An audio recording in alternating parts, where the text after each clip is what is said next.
Call the meeting to order. Pursuant to Chapter 2 of the Acts of 2023, an act relative to extending certain COVID-19 measures adopted during the state of emergency signed into law on March 29th, 2023. This meeting be conducted via remote means and in person, as long as members of the public can easily access the proceedings in real time and participate remotely. Until further notice, this meeting will no longer be broadcast live, but it may be watched when the show is replayed.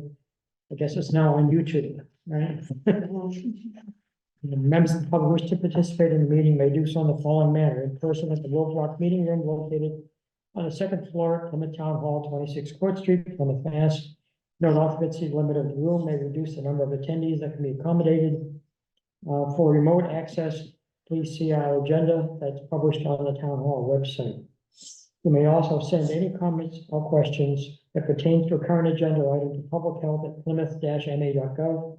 They'll be read on the air and answered by the Board of Health as practicable. If time doesn't permit answers during the meeting, responses will be sent by email as soon as possible.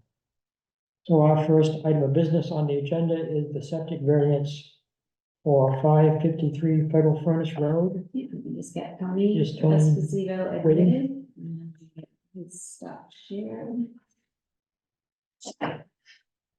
Give me a second.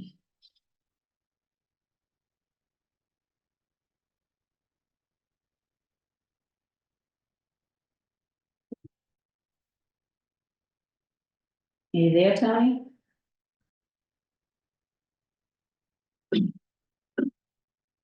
Tony, are you able to unmute yourself?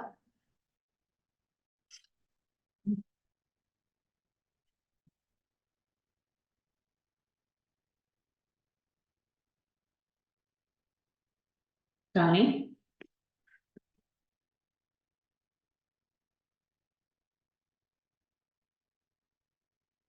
And he's joining by computer or phone, or what is doing?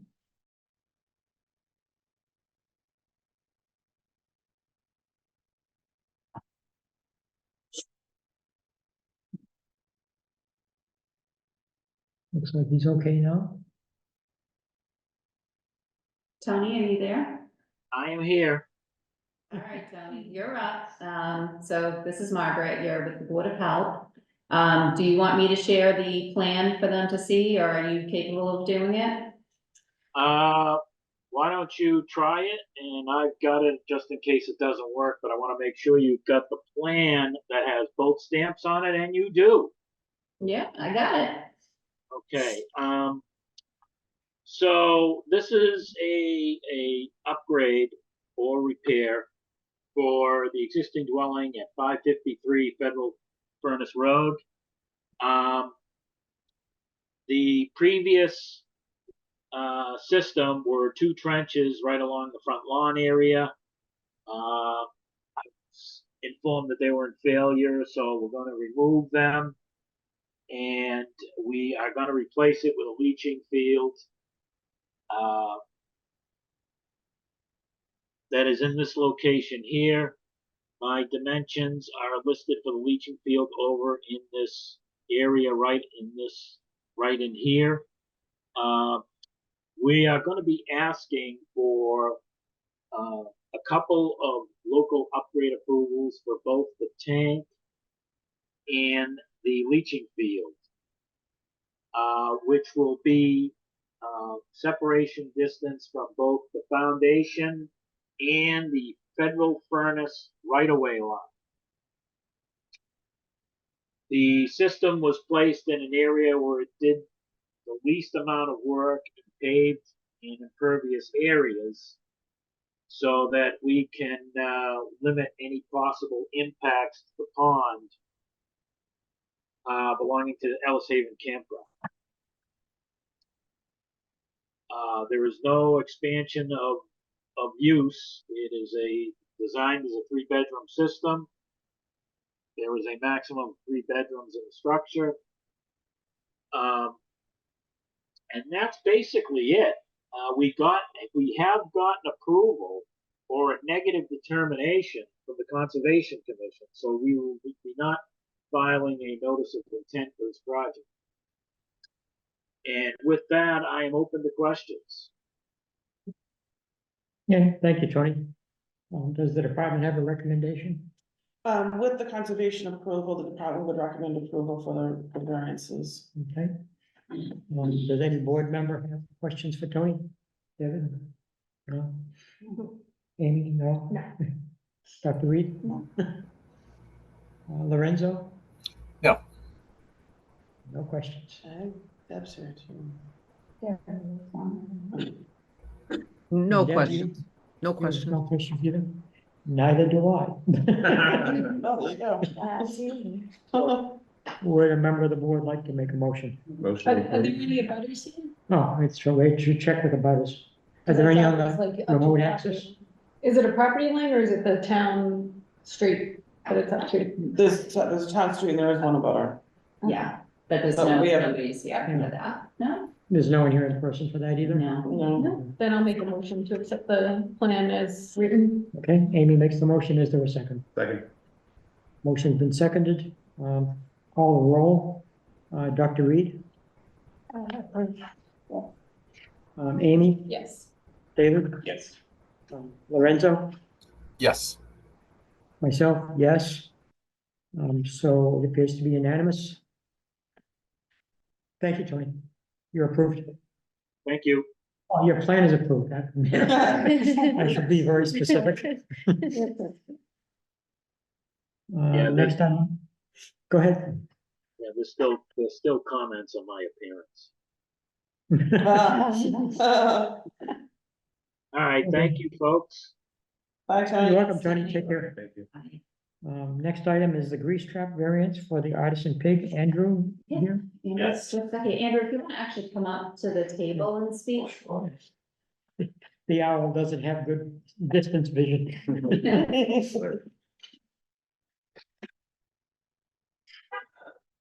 Thank you. Yeah, so this is, Andrew Rivera Myers. He owns the Artisan Pig. He's here tonight because he is looking to get, a variance for the grease trap regulations, which require either a 2,000-gallon external grease trap or an automatic installed. The reason he is requesting it is because of the current, management practices he has in place and the fact that he just installed one, during the pandemic when he first opened. He feels that what he has is adequate and is looking for the variance. So I did send to you in your packets all of his pumping records, which he was doing it all quarterly. As that had been explained to him, we've since told him that it is actually monthly, and he has a contract signed with Gellers, which is a local company, to have it pumped, both of his grease traps pumped every single month. And even when it was quarterly, his grease traps were never full. So I think based on the management practices Andrew has in place and the size of the grease traps he has, he makes a good argument to receive the variance. I will say because I do want to represent both sewer and engineering fairly, they both feel that an automatic grease trap would fit. So at this point, plumbing and board of health feel that what he has is adequate. Sewer and engineering would like to see something different. So we leave that ball in your court. Okay. So are there any specific criticisms by sewer? Let's see, their specific one was, Although I didn't make the site visit, this is from Doug Bernard. The purpose of the enforcement of the town's fats, oil, and grease regulations is to improve the removal of fats, oils, and grease throughout the town. I agree that some variances will need to be granted, but any restaurant with the space available to upgrade to an automatic interior or exterior should absolutely do so regardless of requests. And so we have a difference of opinion. yeah, and engineering, so basically, yeah, it's the good size, but they prefer an automatic grease trap. So the members of the board have questions about this? Well, I have a question. If Mhm. your menu changes or you start producing more fat, how would we know? I mean, is someone going to be Well, monitoring keep that? in mind that every time a food inspection is done through the department, the fats, oils, and grease log is checked. So we would still be checking his grease trap that he does indeed have, Yeah, and he meets the plumbing code. Yeah. So that would still be inspected to make sure that that's still being adequately emptied and that it's not overflowing. Yeah, And if I could just add to, one of the things, since we do have these variances coming up, is that we are implementing the plan so that anybody that has a variance, we're going to be checking on them more frequently, rather than just the twice a year food inspections. It's probably going to be a quarterly inspection, so they're actually gonna, their grease trap is going to be looked at 4 times a year to make sure that they are keeping up with those pumping records on a monthly basis, to make sure that their management practices are still in place, to review what their menu is and monitor if there's going to be any kind of significant changes that will impact the grease I'd trap. like to hear from Andrew. Yes, so we have two grease traps. We have one upstairs that sits under our 3-bay sink, and then we have a larger one downstairs in the basement that was installed as well. And that one catches just about everything else that goes through the building. Like Margaret said, those have been cleaned quarterly up until we were told that it had to become a monthly pumping. We've reached out to Gellers, and starting in December, I think December, January, they started pumping us on a monthly basis. We historically have used, kind of best management practices for grease regardless. Any extra food goes in the trash can. We've got big, rubber spatulas that we use when we cook bacon, when we cook sausage, meatballs, anything like that, that's grease laden. Seasoning the pans that we use for the grilled onions, we take all that fat, all the grease, all the oil that we use, we try and scrape as much of it off as we can. Down into the trash can. Any food that's left over on customers' plates goes in the trash cans. For the Board of Health, we have since posted signs up throughout the restaurant, primarily in the kitchen by all the sinks, stating no grease down the food, no food waste, none of that stuff in the sinks, to try and combat that. We currently have it in English and Spanish. We do have a Portuguese dishwasher, so we're going to be putting it up in Portuguese as well, so that way there's no language miscommunications or no issues with the language barriers. When Board of Health and Engineering, I think, did the walkthrough with us, they noticed our griddle and they asked about our practices there. So in our closing checklist, we just added a little bullet point, and this hangs up in the kitchen for everyone to look at and familiarize themselves with. It does mention removing the grease from that griddle and dumping that in the, putting it with the grease before we clean the griddle. That way, any fat that's in there isn't going down the drain with any of the chemicals and things like that. Like I said, we've been diligent about it to try and keep up with it even before we knew that there was going to be a grease trap change and rules in place. I spent a lot of time in a prior life cooking in Providence, and they had Save the Bay, and the grease trap was really big there. So that's just kind of the way I've operated in my restaurants for quite some time now. And like I said, we've kind of maintained those same practices since we opened here. And do you foresee any changes in hours that you're open, or menu items being changed? No, that might cause- we changed the menu quarterly, to be honest, and it's getting harder and harder to do that because so many people have their favorite that anytime I change too much, I get yelled at now. So there's minor tweaks and changes, but there's nothing that's gonna be a considerable amount. We're not adding any more fryers. We're not doing any more, anything heavier grease wise that we're doing now. And how many seats do you have? We have 66 seats, with outdoor dining. That brings us up to, look like right around 66 plus 25, so 80 some seats with outdoor dining. And that'll be mid-May through mid-October. It's a busy season there. I have some questions. Yeah, go ahead. How much takeout do you do? 'Cause A lot. Yeah, and then when did you open? December of 2020. Oh, wow, yeah, so, how did you not know you were supposed to pump monthly? Is that new? Is that, I'm sorry? our most recent regulations definitely said monthly, but before that, it was supposed to be monthly pumping, right? Quarterly, okay, good, so that's something I didn't know.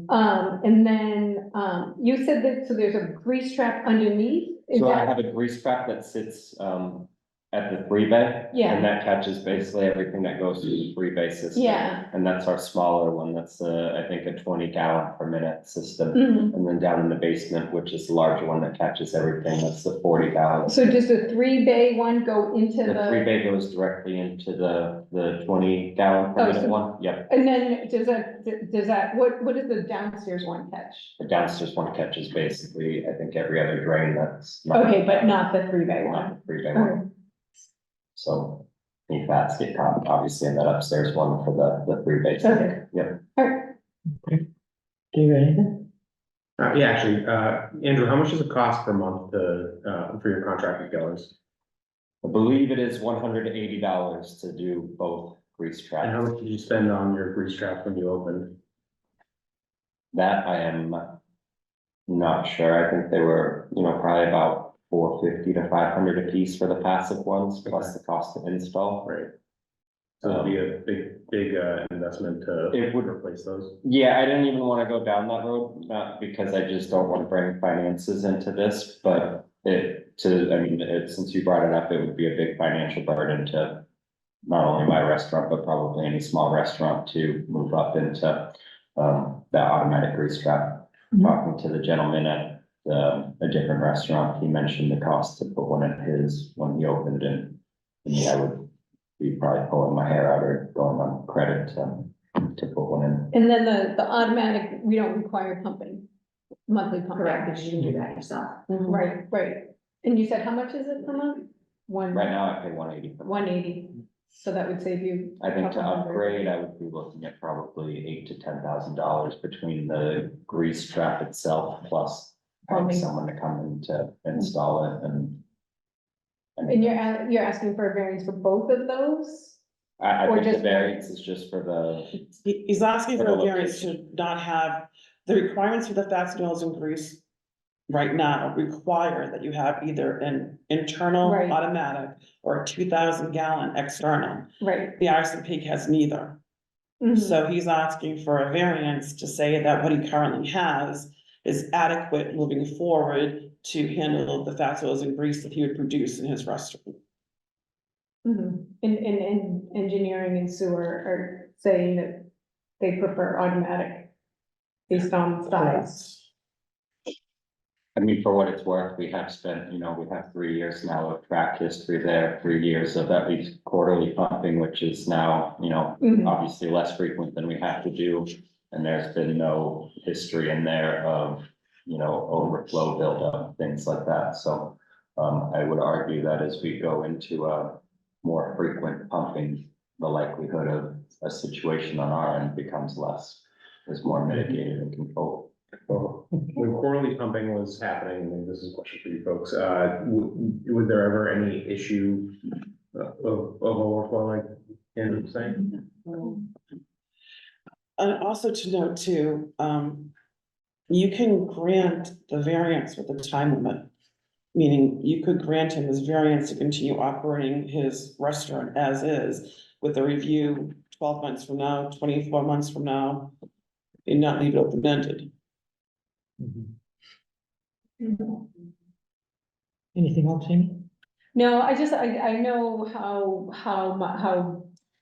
how much fog has been an issue in town, and I find that with the sewer and the engineering recommendations, especially the sewer division, should absolutely do so regard, if there's space that weighs a lot on me. Okay. Lorenzo, do you have anything to ask? I did, and thank you for coming. Is it Andrew? Yes.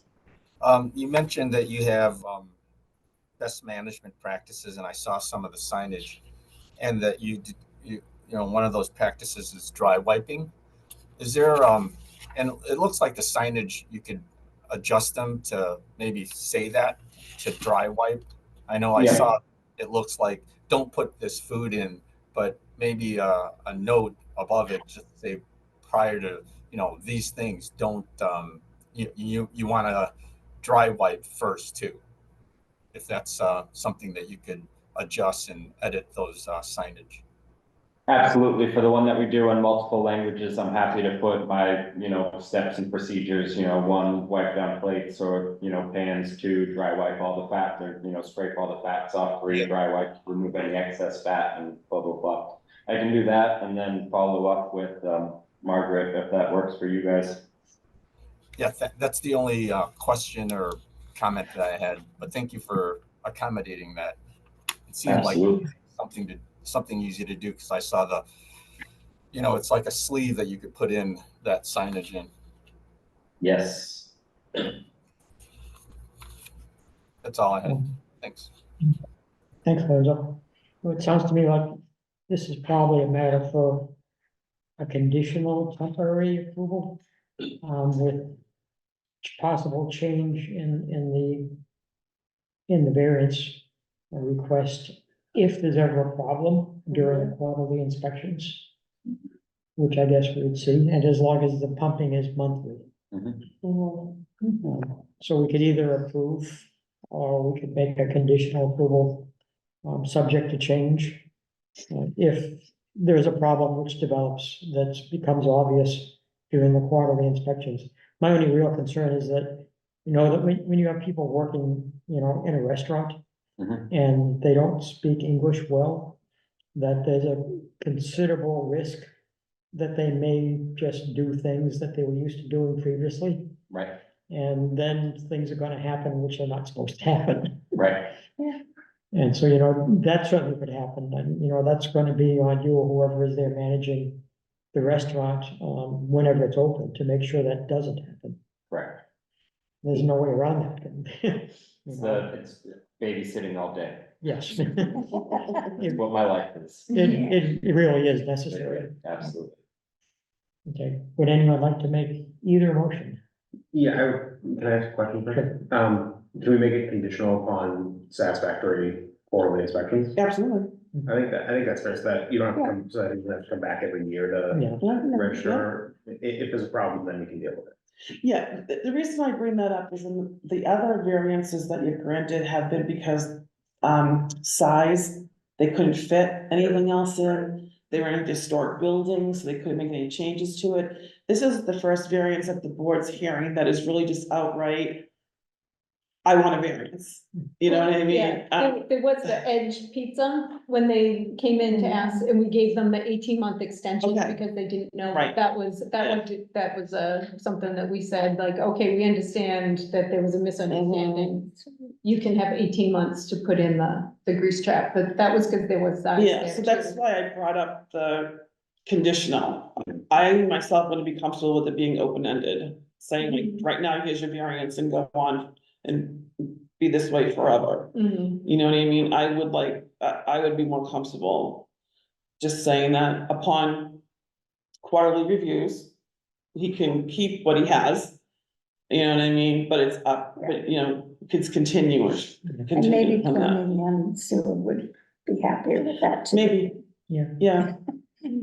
Give it another. Maybe, appeasement. I think I so. don't think therapists. Yeah. Plumbing was okay, don't forget. Yeah, Plumbing engineer. said yes, yeah, it was, sewer. But yeah, I mean, sewer and engineering are the ones that have to deal with the fog Mhm. backups in the Yeah. sewers. So they're the ones that are a little bit more invested in making sure that the sewer lines are clean.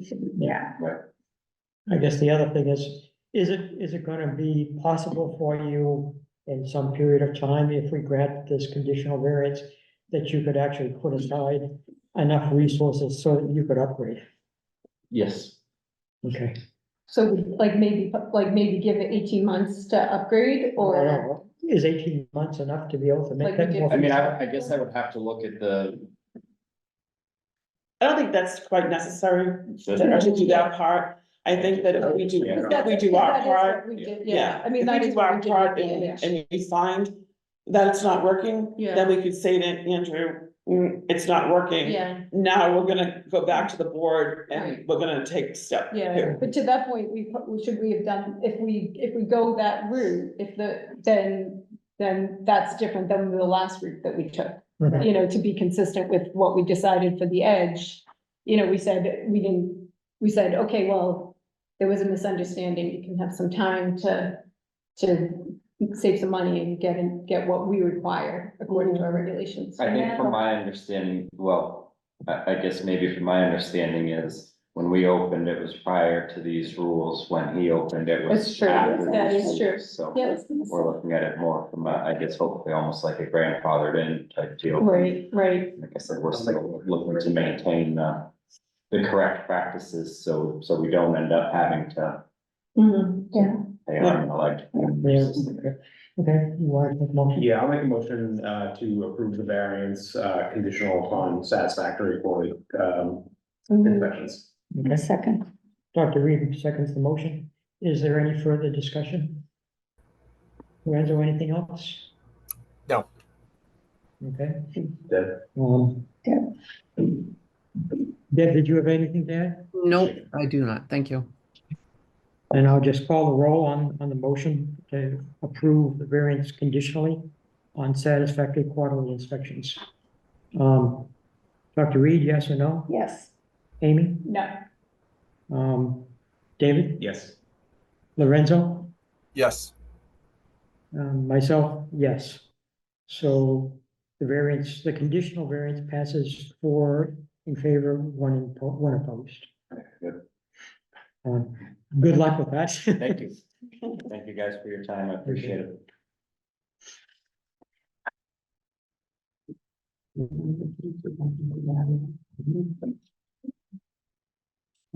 Thanks for coming in, Andrew. Absolutely. Enjoy the rest of your day. Thank you. Your restaurant was a Thank you. big positive addition to downtown. I appreciate it. Thank you. Andrew, I'll get that, certificate out to you. Okay, and then I'll get the other thing up to you guys, so you guys have it. for you. Awesome, thank you, I appreciate that. Thank you. Now we move on to the tobacco sales violation penalty appeals. I think we have 3 appeals that are first violation, is that correct? Correct, And 1 that's a 4th violation. correct. So I'm assuming the initial violations, the violations that are just the first violation, will be a little easier to deal with. Yes, So why don't we take those and so let's just go in alphabetical order. So we're going to do, the Plymouth Food Mart first, Plymouth Food Mart here? Yes. Okay, great. So Plymouth Food Mart is on South Meadow Road in Plymouth, Massachusetts. On February 19th, at 11:49 a.m., a clerk sold a black and mild cigar to a 19-year-old male. This is their first violation. They have paid their $1,000 fine. They are here tonight to ask the board to consider the 7 consecutive days of license suspension. Okay. Would you like to address the board before we go further? Yes, my name is Mohammed, I'm the manager at Plymouth Food Mart. Just wanted to mention, all of this, distraction happened because, my wife has been out, in and out of the hospital. I was just distracted and this all happened. I just request the board that this is our first, time. And, if you can just, waive it, for the suspension, we will guarantee this will not happen again. And I'm trying to, order some ID machines for my stores.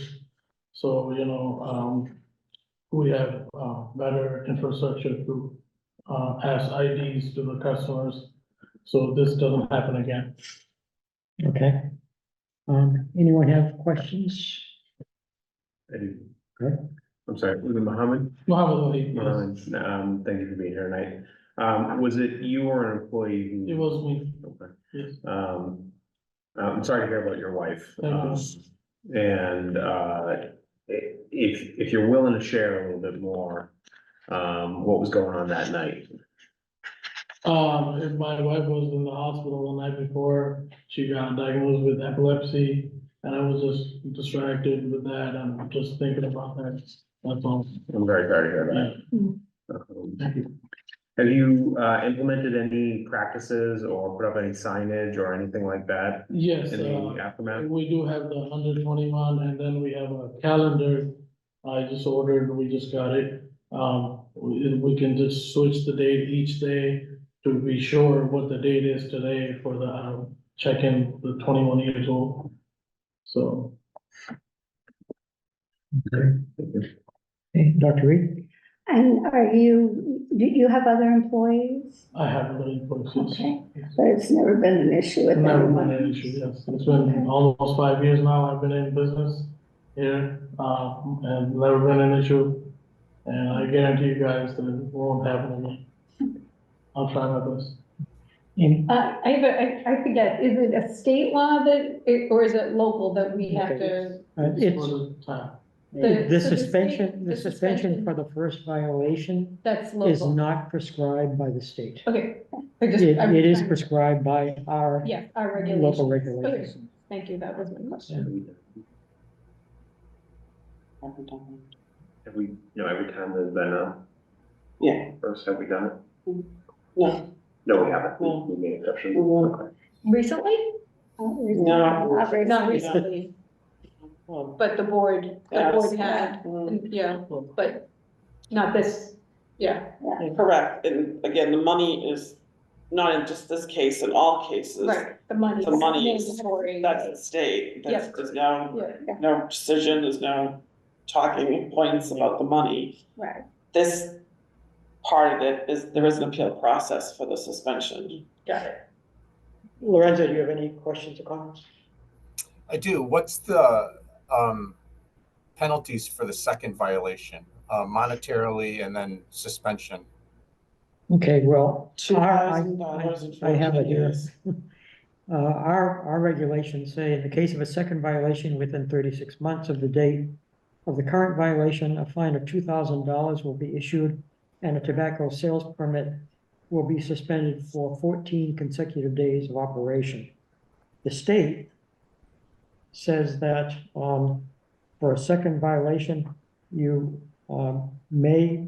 the suspension of sales of tobacco products shall be imposed for at least 1 day and up to 7 consecutive business days, or for a longer term, as enacted, adopted, or promulgated in a road regulation or other measure by appropriate and legally designated health authority of the city, town. I could go on, you get the idea. So yes, if there is a second violation within 3 years, I think, first of all, the fine is doubled to $2,000. And second of all, I would imagine the board would not be receptive to reducing the suspension. Okay. Deb, do you have any comments or questions? I do not. Okay, so is there anyone else in the audience that came to address this particular appeal? This one at the food mart? Hmm? This one at the food mart, yeah. Food mart, yes. So at this point, the board, it's the pleasure of the board to consider whether or not they want to enforce the 7-day consecutive suspension of sales, or whether they want to reduce it to anything between 1 and 7 days, or whether you just want to waive the suspension in total. You could do any of those. Does no action mean that the suspension stands? Correct. Yes. Because that is our regulation, so. Yes, yes. We have to do something if we're going to change that for that 7-day suspension. Mhm. Does someone have a motion they'd like to make? No? Actually, I have another question. Okay. How long have you been in business? Almost 5 years. On this Almost 5 years. establishment? Yes. It's been years that long? Yes. Okay, and there's been no issues up until this? Yeah, there's only one compliance check a year though. Well, once you've had a violation. Yeah, But yeah. Is Bob He Collette with us? He by any hasn't. chance? He hasn't had those. I think Bob Collette said he was going to try to join us. Is he on the list? He's not. He's not. He's not, okay. So in the absence of that, I think we can be in compliance with state regulations, but not our own local regulations. If we even just suspend all of the 7 days, or we could make it less than the 7 days suspension. Or we could, by taking no action, the 7-day suspension will stay in effect. So, once again, any motions to be made by any member of the board? I feel deeply, moved by the personal story here. We have been fairly heavy-handed, in the past, but they haven't shared the same level of detail as Mohammed has tonight. So I'm very torn. Bob Collette is here, maybe Bob can speak. Bob, thanks for joining us. So we're struggling with. Yes, thank you. Yeah, we're struggling in this case with the length of the suspension. According to our regulations, it must be 7 days. The state doesn't specify. And some of us feel somewhat moved by, what's happened to the permit holder in this particular case that has had no other violations that we know of, since he opened it 5 years ago. Which establishment is this? Plymouth Food Mart on South Middle Road. Oh, yes, okay, all right. Yeah, I mean, it's to the board's discretion, but I would just caution you to, that if you've set a precedent already with previous violations, then you may want to, just keep consistent with the penalties. Yeah. No, there is no discretion allowed for the fine, of course. Mhm.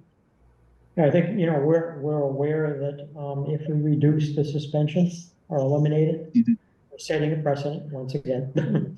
And if we set a precedent, it's gonna cause, more appeals every time there's a violation. Right. So, given that information, does anyone wish to make a motion? I think Lorenzo had his hand up. but I'm Lorenzo? not sure. It's hard to see that. He Yeah, did, but no, it's fine. I concur with, my colleague, David. I think that there's remorse shown here, and I've heard of other variances, or not variances, but testimony on other violations, and I would be open to, some reduction in terms of the suspension, right?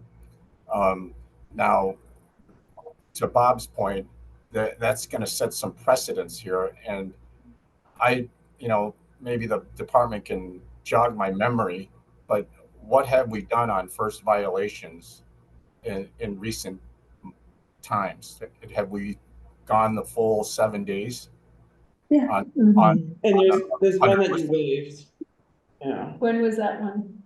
Quite a while ago. yeah, we were in the old room. Our newest regulations date to the 1st of July in 2023. And we certainly haven't made any exceptions since then. Can I ask a follow-up question? Mhm. Bob, Yes. this particular inspection involved a 19-year-old. Do you Yeah. typically target that age range, or does it vary a bit?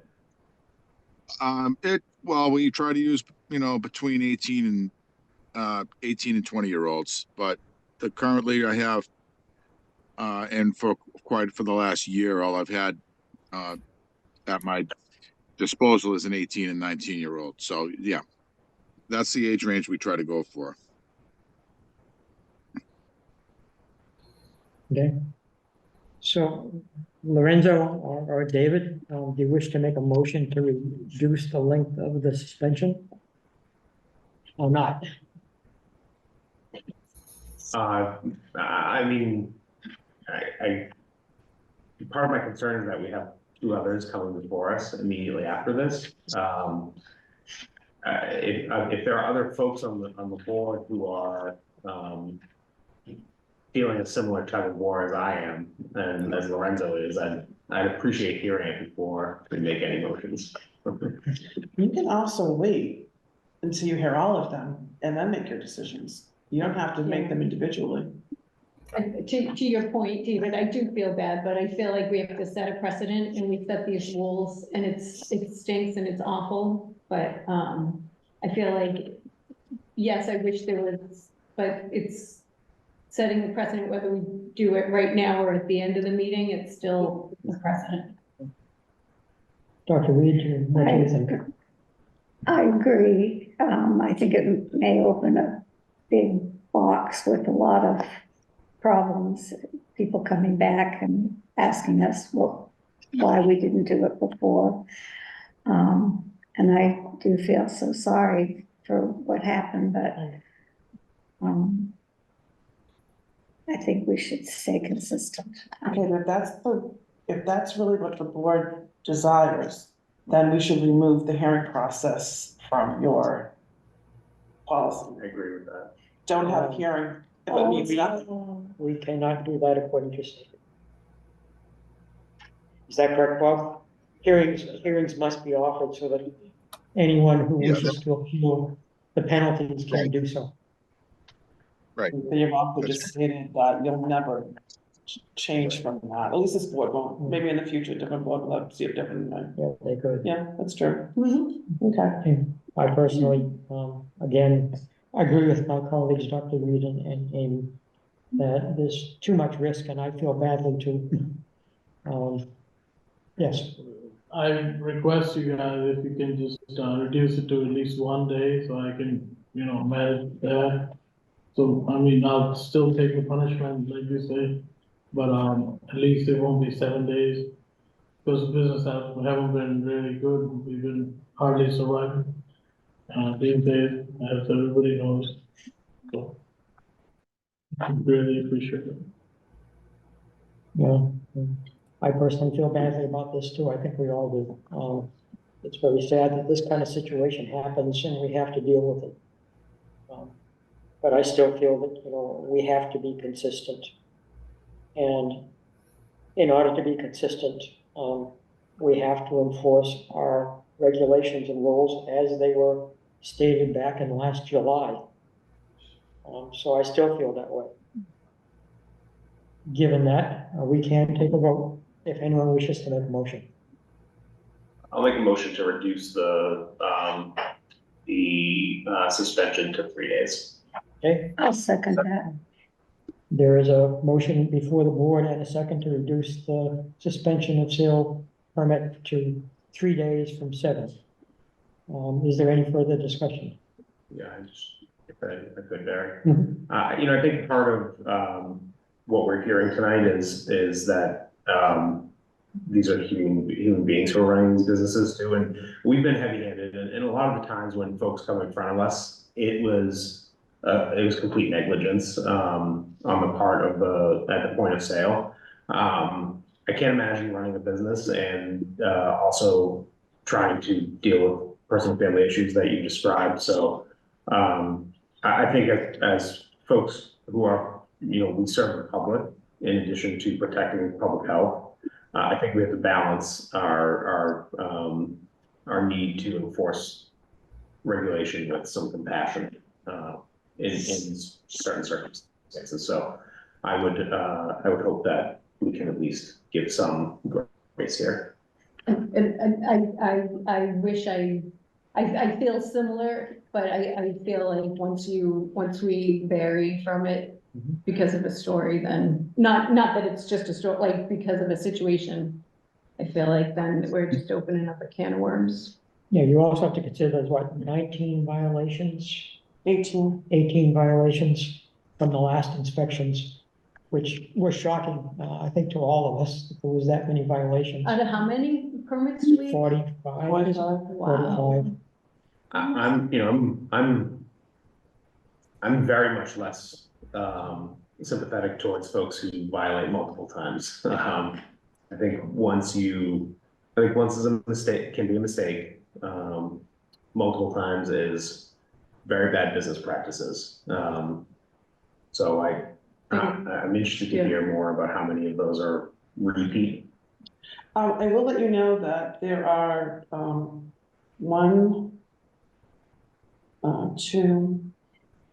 two repeat offenders. There was their second violation.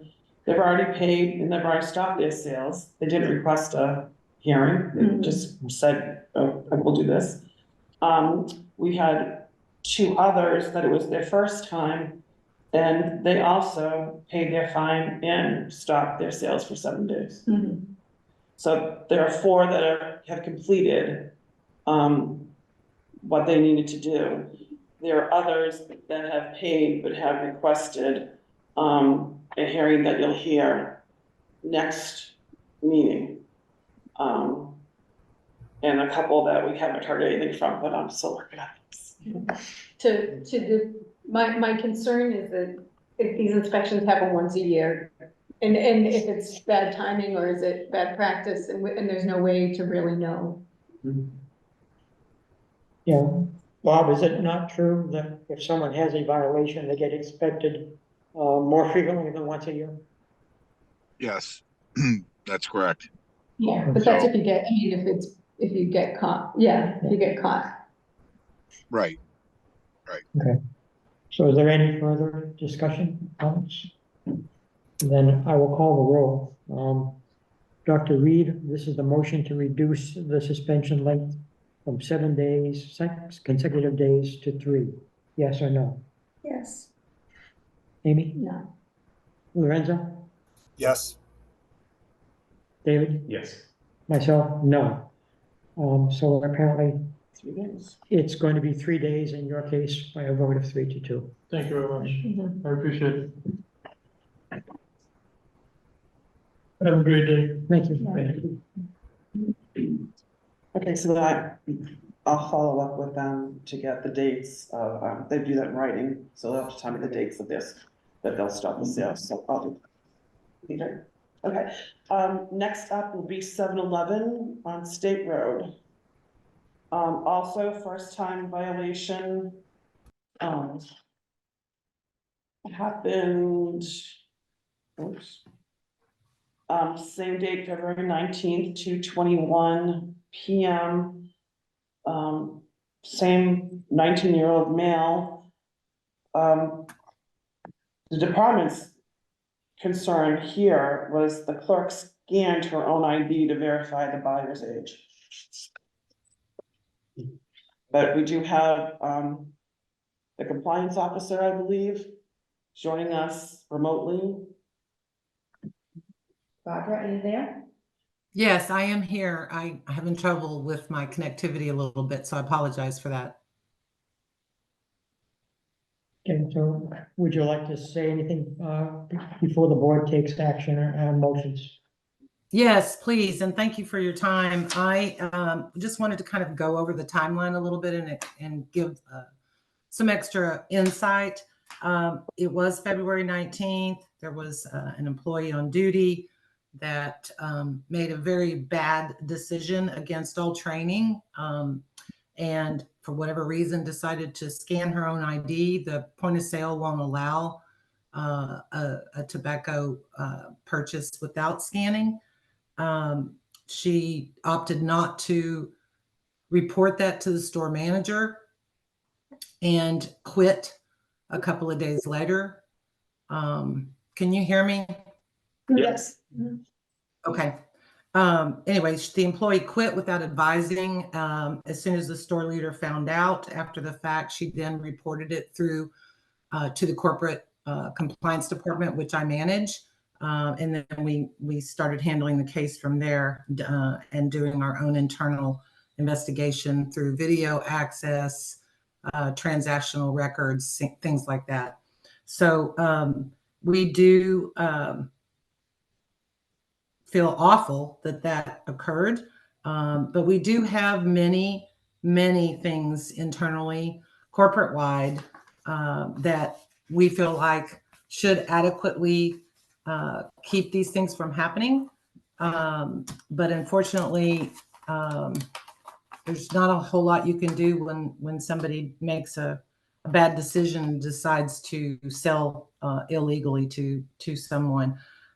We do have many policies in place. I did send documents to Dana Burke, and I was hoping that those would be presented to you prior to this, but I will just basically go over. We do have our corporate age restricted sales policy. immediate termination for any employee that sells to a minor, period, tobacco, alcohol, any age-restricted product. So even though this employee did quit before we knew about it, we have updated the HR record so she is no longer eligible for any future rehiring. That's also one of our policies as well. We provide sales guidance and this we have an intranet internally called 7 University. All employees hired must take that training before they get on the register. And that speaks to all of our regulations and legal obligations. They have to sign off on that. It's included in their onboarding employee documents, and they're required to annually retake that training unless there is a violation at the store that they work at. And if that happens, we make them retake it again. Everybody else in the store, in this particular store, has retaken it, even if it was not time for their 1-year annual recertification. So that has been done. We also, as a corporation, spend thousands of dollars annually nationwide for a program, a mystery shop program, where we pay a third-party vendor to go in and mystery shop all our stores for age-restricted products. And those reports of failures are sent up to our operations management, and it's monitored regularly. I actually personally send those reports out. And if an employee fails a bar shop, they're immediately documented. And since it's not a governmental entity failure, we document them first. And if the same employee ever fails another one, and the stores are shopped usually on probably a quarterly, maybe even a monthly basis, depending on their failure history. But if it's the same employee fails a second mystery shop, they're immediately terminated. Also, so as a corporation, we believe really strongly in doing everything we can to educate and train our employees. With strenuous compliance efforts continually are happening. We enjoy an excellent corporate citizenship path, and we just won't waver from it. We do everything we can. So should this board have any recommendations to help us avoid mistakes and bad judgment by one of our employees, we definitely stand ready to entertain those recommendations. And that's all I have. Yeah, thank you, Barbara. I think we're all shocked that any clerk would actually scan their own ID to make an illegal sale to an underage buyer. That's obviously a very serious action, which could have other legal consequences. Absolutely. David, do you have anything to ask? Yeah, thanks for being here, Barbara. How long was the employee at this location? How long has the employee been at that location? Yeah. You know what, I did not look up the hire date, so I don't know how long if it was a brand new employee or not. But I do know that the training was taken. Okay. Yeah. Want to talk to Reed? Yeah. Amy? No question. Lorenzo? On the mystery shop, how often did that happen for this store? And what was their grade, pass, fail? Yes, there is no evidence of any failures at the store prior, according to our bar shop program. And that happens how often a year? It's done quarterly on a regular basis, but again, if we have any history of failures, they'll go back in. But in this particular store's case, it would probably be quarterly. Okay, thank you. You're welcome. Okay. This, again, it's a complicated sort of situation. I know that the state is under a lot of pressure to get the compliance rate much lower than it currently is for sale to underage buyers. And there are financial consequences for the state, which are very severe if they don't achieve that. So again, in this case, I know we definitely set a precedent with the last case. It sounds to me like your compliance checks are quite rigorous and fairly frequent. You know, we're concerned about our youth becoming addicted to nicotine. And that's, of course, the main driver for trying to carefully control as much as we possibly can sales to underage buyers, not only for tobacco products, but also for vapes.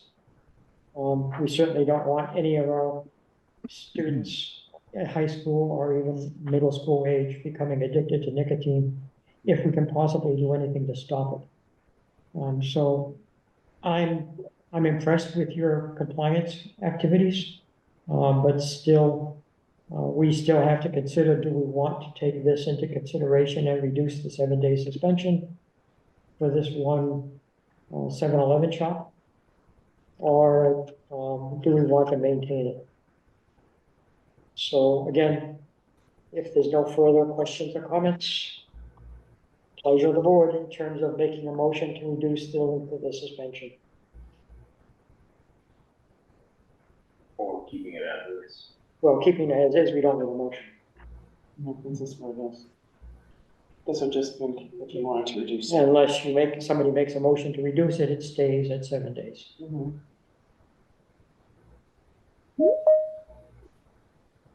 Hearing none, I guess the penalty remains at a 7-day suspension.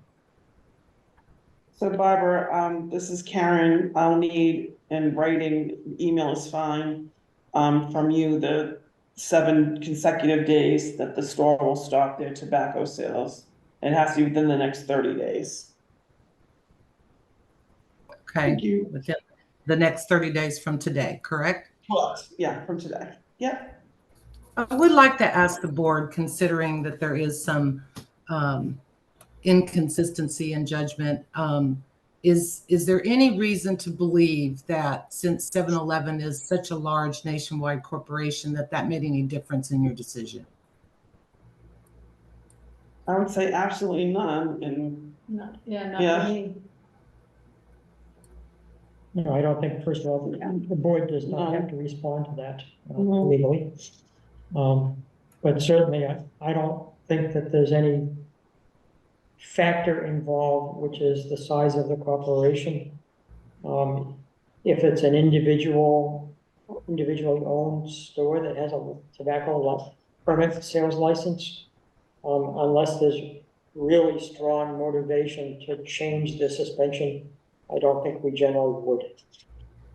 I thank you for allowing me to ask that question and responding. Appreciate that. Next. Okay. Next, we have the Village General Store on State Road. This is their first violation. Same date, February 19th, 1:39 p.m. Same adult male. In this particular case, it was cigars that were purchased. Actually, I am not over there. I'm out of United States. I hired for the new employee. I training for the couple weeks, and then I go back to country in Pakistan, and that happened. Then I come back, that happened. I am running this business in 1993, 32 years, and this is the first time that's what I apologize. Anything else? Any member of the board have any comments or questions? I put as a new machine in my register. Anytime I drink the cigarette, any tobacco product, come to enter the date of birth. And very soon I put on. That's a new, I want to put that very soon, maybe. it hasn't been, but it's in the Before I process. don't have it, but Yes, okay, I apologize very much. yes, good, that'll be very helpful for Yeah. future, Yeah. yes. And if I could through the board, if I could just read an email that was sent as well, just to let you know, he said that he was in Pakistan for his youngest daughter's wedding, which he Yeah. did actually send his ticket. and was uninformed about the incident that occurred at my local business in Plymouth. This incident was caused by a new hire. Apologized for the mistakes, already paid the fine, and is requesting that his business stay open. So, just want to. Okay, And what was the training for the new hire? Just for the couple week I train, then I have a seat, I wanna go back to country. And then I come back, that happen, I'm so upset. Mhm.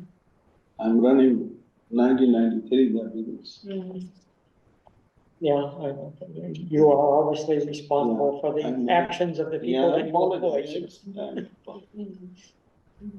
Okay, questions? Yeah, Syed, is it? Yes, Syed, thank you for being here. Can you tell us anything about the employee? Are they still with you? Are they young? yeah, he's a old man, but he lost for the wife and he's all the time thinking something. And he never checked, maybe I get it out. Very soon, maybe he says, I don't have a job. Maybe I hire somebody else. And he thinking a lot, and that's why he got a mistake, I think. Dr. Reed? Amy? No more, thank you. Lorenzo, any questions or comments? No questions. I have none either. So at this point, it's just a matter of, in order to reduce the suspension, there has to be a motion made by a member of the board. Does anyone wish to make that motion?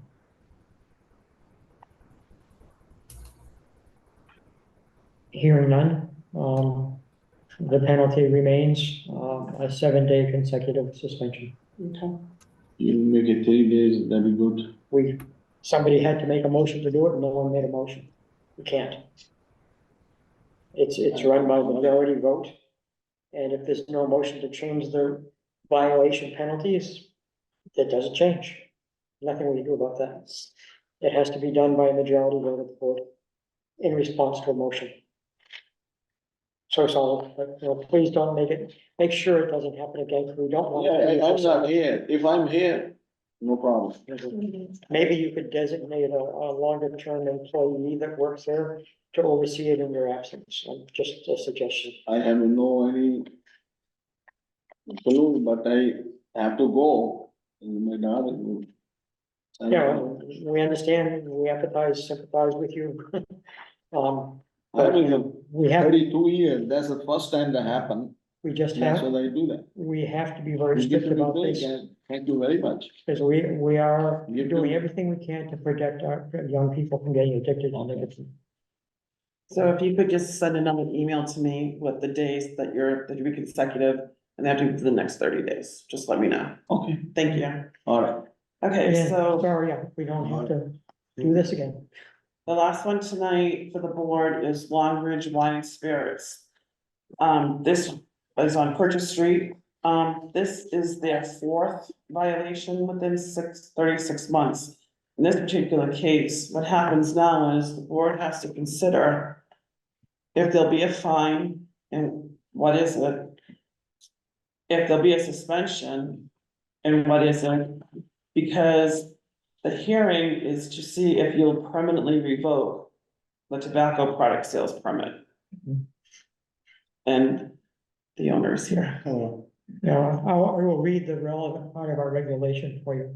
In the case of 4 violations or repeated egregious violations of any section of this regulation, as determined by the Board of Health within a 36-month period, the Board of Health shall hold a public hearing in accordance with this regulation, and after such hearing, may permanently revoke a tobacco product sales permit.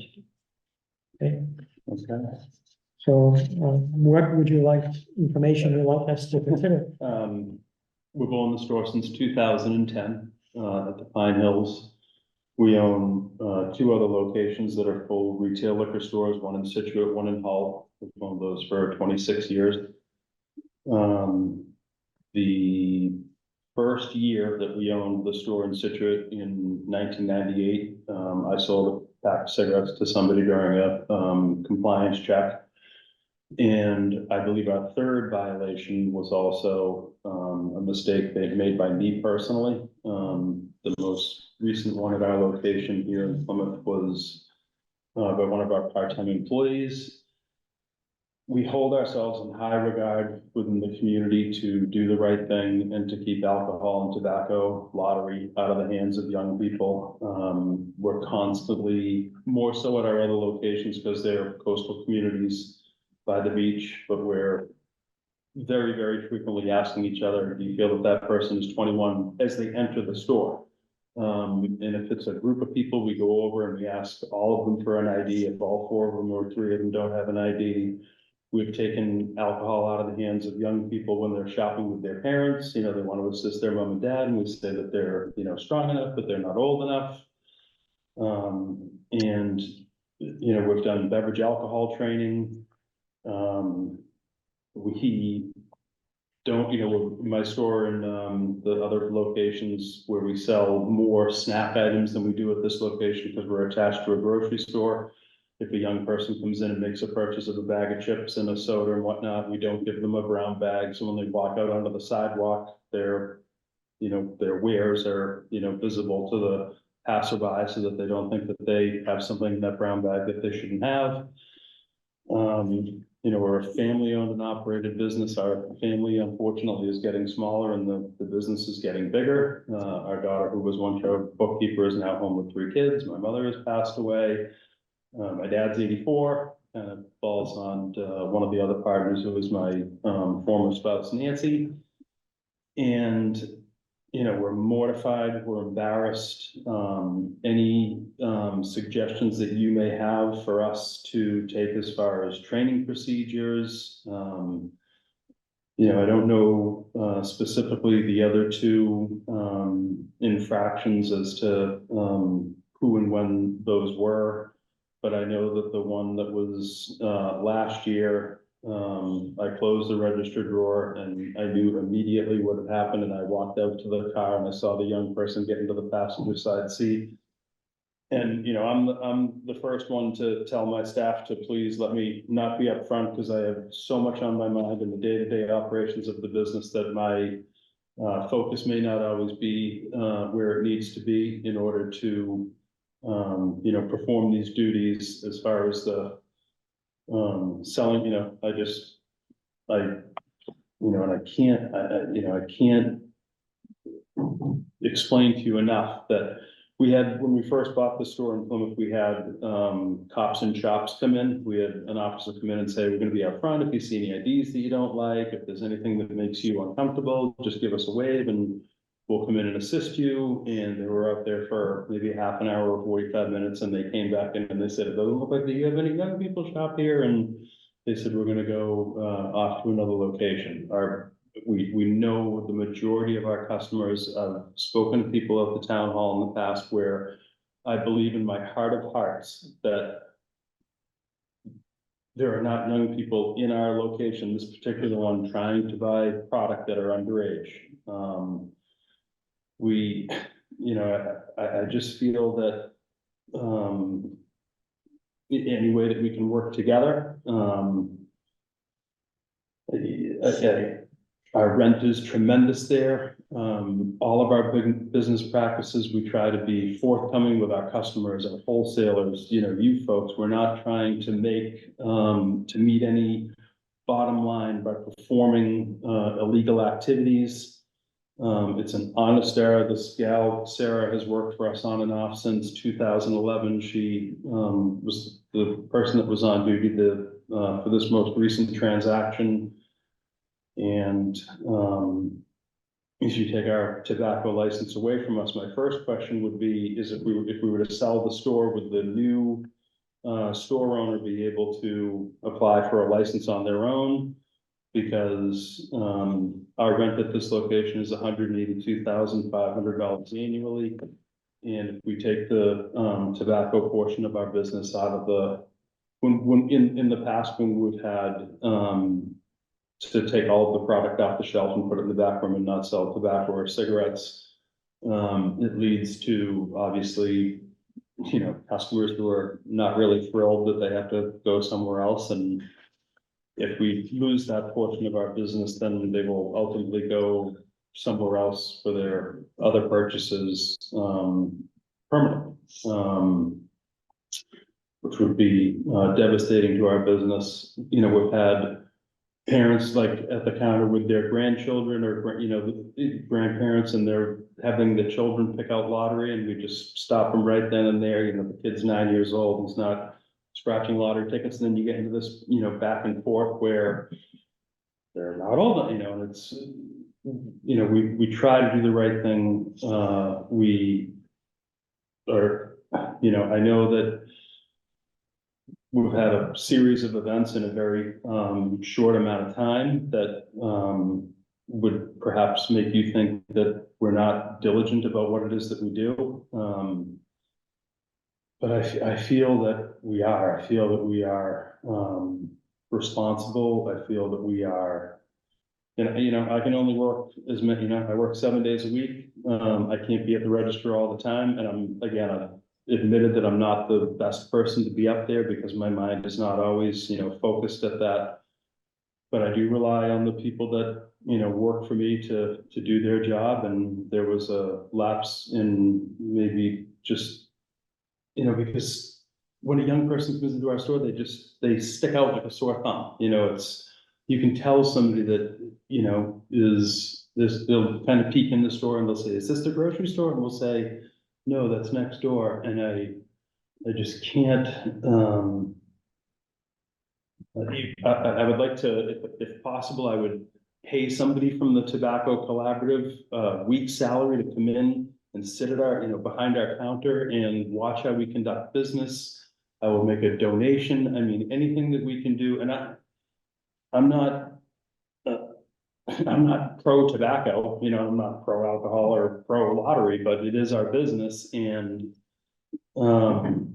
if, you know, if we lose that portion of our business then becomes devalued.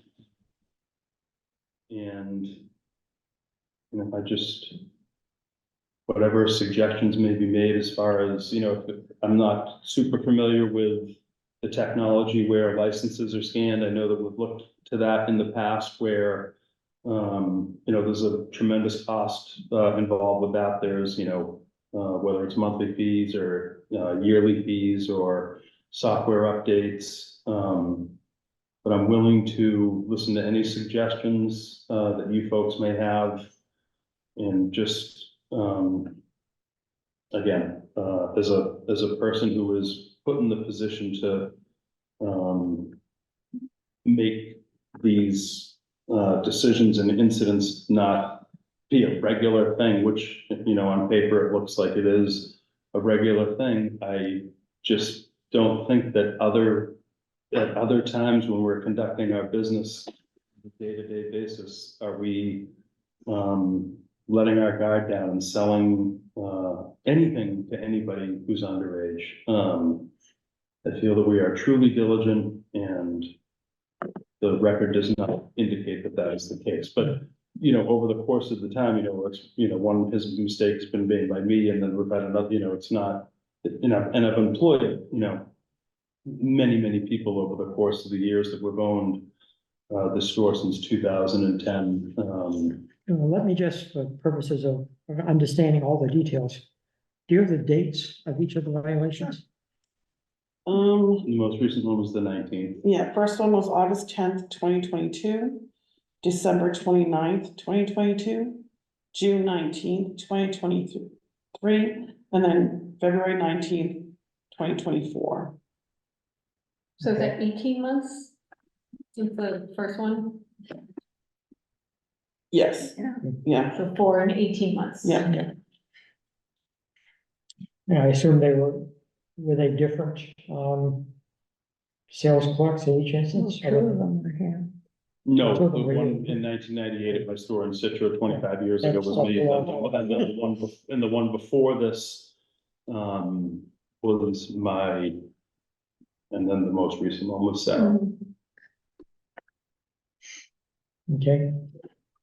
Amy? So what have you put, since the first one 18 months ago, what have you put in place to prevent this from happening again?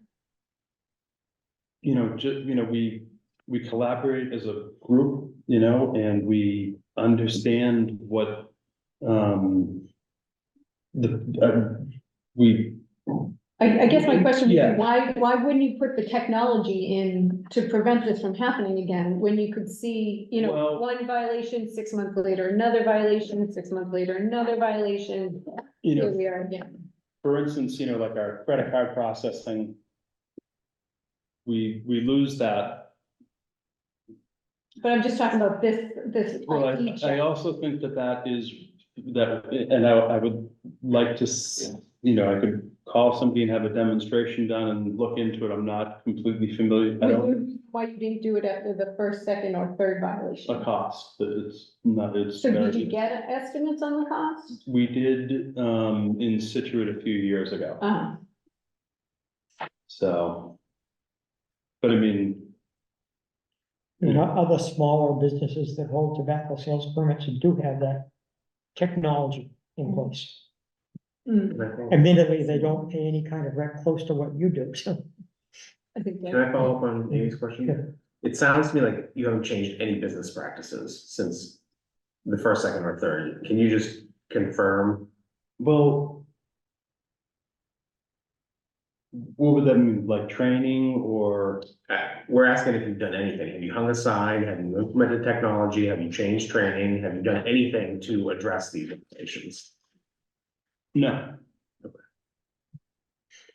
But I'm willing to, any suggestion, do you mean signs that I would generate on my computer myself?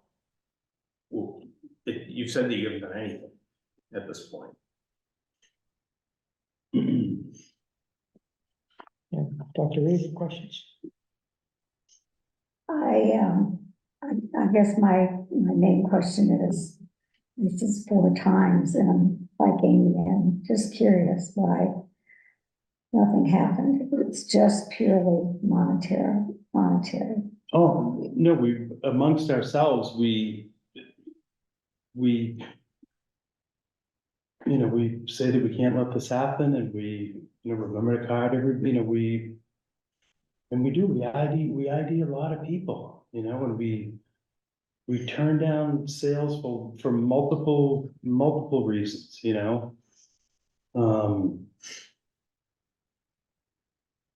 And the other question I have, this is just for my own understanding. If you revoke the question he asked about the license, if you revoke the license, would a buyer then just have to apply for their own? Well, that's interesting, because part of your tobacco regulations say that you have limited the number of tobacco licenses that can be in the town of Plymouth. Sure. Once, if this is revoked, then that comes off of that number. The board would have to meet in another public hearing to, if you wanted to increase that number or not. That's true. We do have one vacant license, don't we? No, we went I think we went under One under. to make sure, Yeah, If I may, I think there is one caveat in there about transfer of sales. it's not a sale, not when it's revoked. Check that too. Gotcha. Yeah. It does say that we can, raise that number. You as the board, that's your role. You can change that. What Margaret was bringing up, and we think alike, because I thought of that too, that there is part of that regulation that says that if it's a sale to a sale, then that does carry over. Right. However, on this particular situation, with the license being revoked, it's not eligible, right? Right. May I ask a question? Have there been compliance checks that were passed? I'm not certain. Maybe Bob would know that. It definitely has done. There has to be compliance believe checks that- that were passed. I believe there was one out of the last 5 on a recheck. So, Okay. Lorenzo, do you have any questions or comments? Yeah, so after the third violation, I was looking at the regs, at least the ones I see on the portal. It's up to 7 consecutive to 30 business days of suspension. Do we know what was the suspension? That is the state regulation, I believe, correct, Bob? Right, so after the third violation, how many days were after they a third, suspended? up to the board's discretion, 1 to 30 days. I think Lorenzo's asking, what did we do last time? What did we do on the third violation? Ours just say, Was that last July? suspended for 30 consecutive business days of operation I think last Jack- July. Asking specifically. Did we do 30 days last time? If there was a third violation, When I there don't was, when there was the third violation. depends on when it was. I don't recall. June 19th, 2023. So So that it would have was- been so it 30 was- days. It and- was before the new regulation. Yeah, but it would have been $5,000 Yeah, either way. Yeah, so the money was collected. Okay, so, I have a question. yeah, If you don't mind. yeah. Bob, how frequently do you see, folks with this type of sale go to a fourth violation? This is the first time, and I actually think there might have been a fifth one during COVID that somehow didn't, wasn't addressed at the time because of everything that was going on.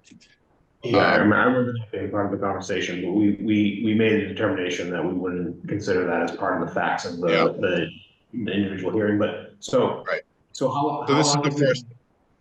how I'm long sorry. have you So been- this is the first time. This is the first retailer that has been considered for revocation of the permit under the new law in the entire area. The whole under the 23 towns that I service. How long have you been doing that, this? How long have you been doing 29 years. this? Have you ever seen a fourth violation in those 29 years? No. Thank you.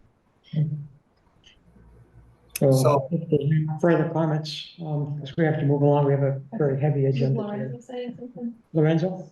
Yeah, so was there a suspension after the third violation or not? I didn't, it wasn't clear to me. I don't remember. I don't know. I would There- assume it had to there have been, was. I don't recall. may not have been for the full 30 days, because that was a different set of rules. But it probably was significant, I would think.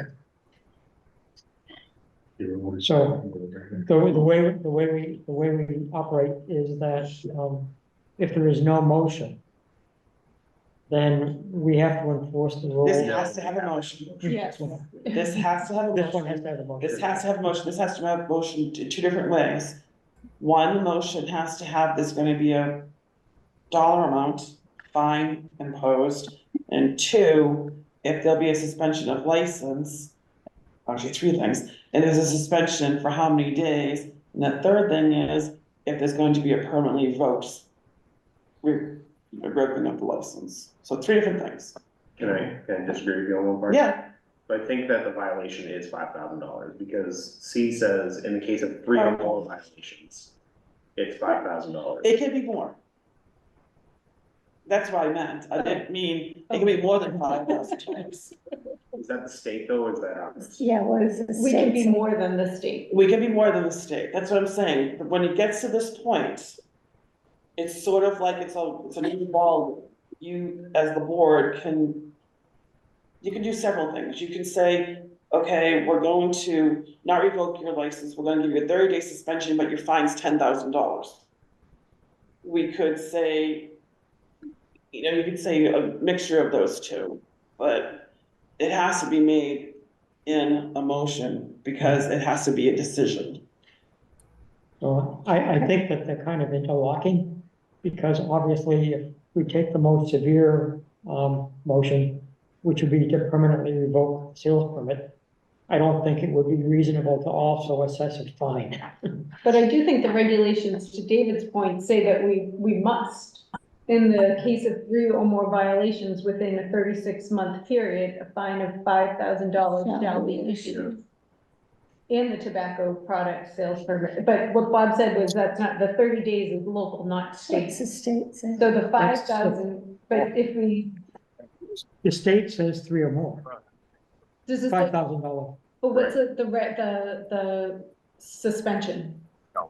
The suspension for the state, I For don't, three. they only, for three is up to 30 consecutive business Okay. days. Okay, so it could be anywhere between 1 and 30 for Yes. three, or, okay, but the $5,000 is Yeah, at least from the state, 5,000? yeah, I mean, Okay, if we put in force a suspension as opposed Yes. to revocation, we should probably consider a fine at least equal to the $5,000 for the third violation. we would have to, We have to, yeah. okay?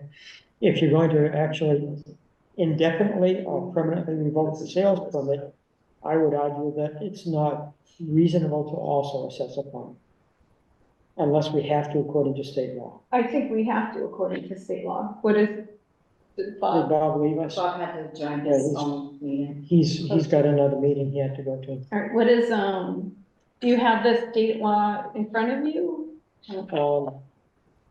Sorry. What I have says, in the case of a third violation within a period of 36 months, during that time period, a $5,000 fine shall be imposed. And that's the And a state. prohibition of sale of tobacco products may be imposed for at least 7 consecutive business days, up to 30 consecutive business days, or for a longer term as enacted, adapted, or promulgated in a rule, regulation, or other measures by the appropriate and so on and so forth.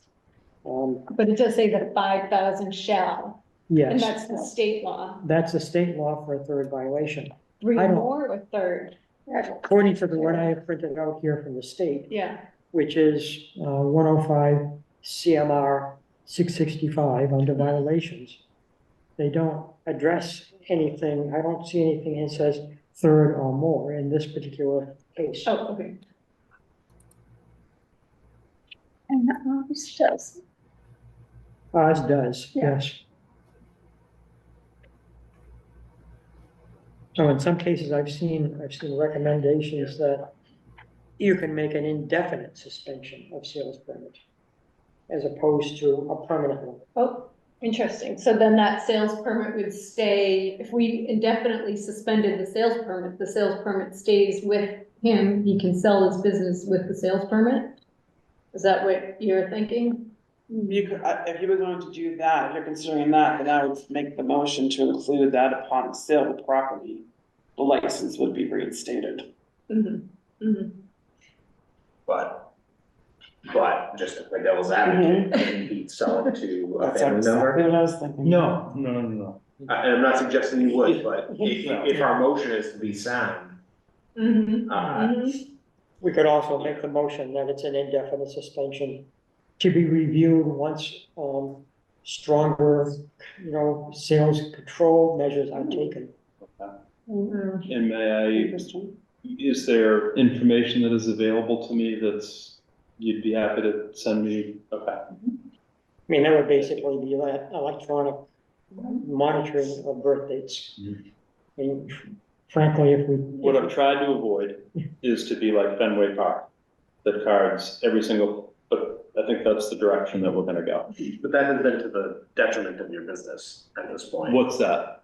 Not being Not a Fenway Park. being like Fenway. Yeah. I know. I can't believe we're hearing a fourth violation, particularly in 18 months. I think that you have not been, you said in your remarks that your business is diligent. I think your business has been negligent, in fact. I think that we ought to be very stringent in this situation. Yeah, I agree. You're- I agree about the permanent suspend. I would feel, for this board, I would feel more comfortable revoking the permit.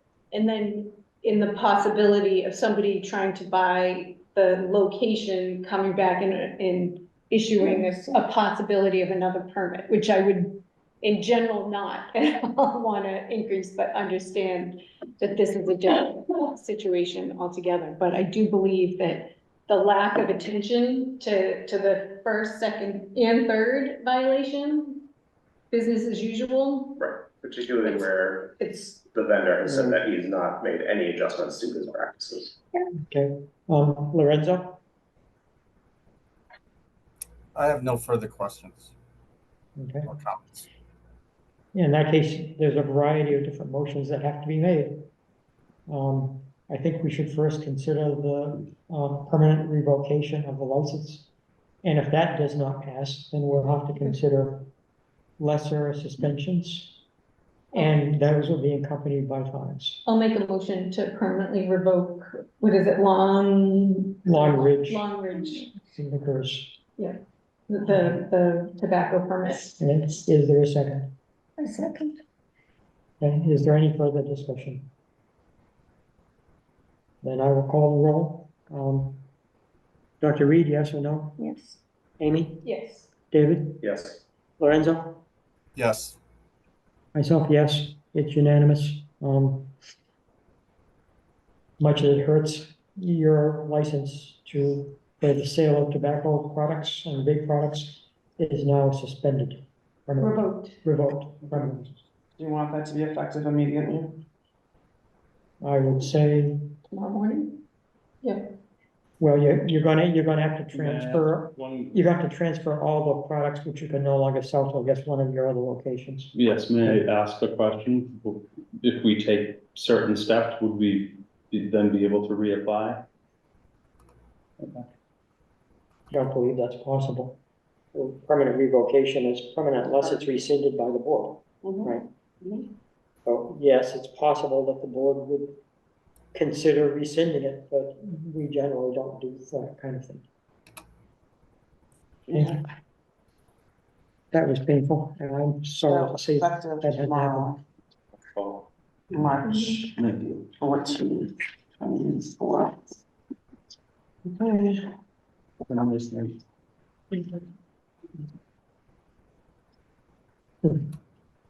Amy, I'm more happy not. Are we going to goals and objectives? Well, Amy Maples is here, isn't she next on the list? For Plymouth Public Yeah. Schools recycling. Yeah, no, we can do that first. Yes. Oh. Jesus. She's smiling. I know.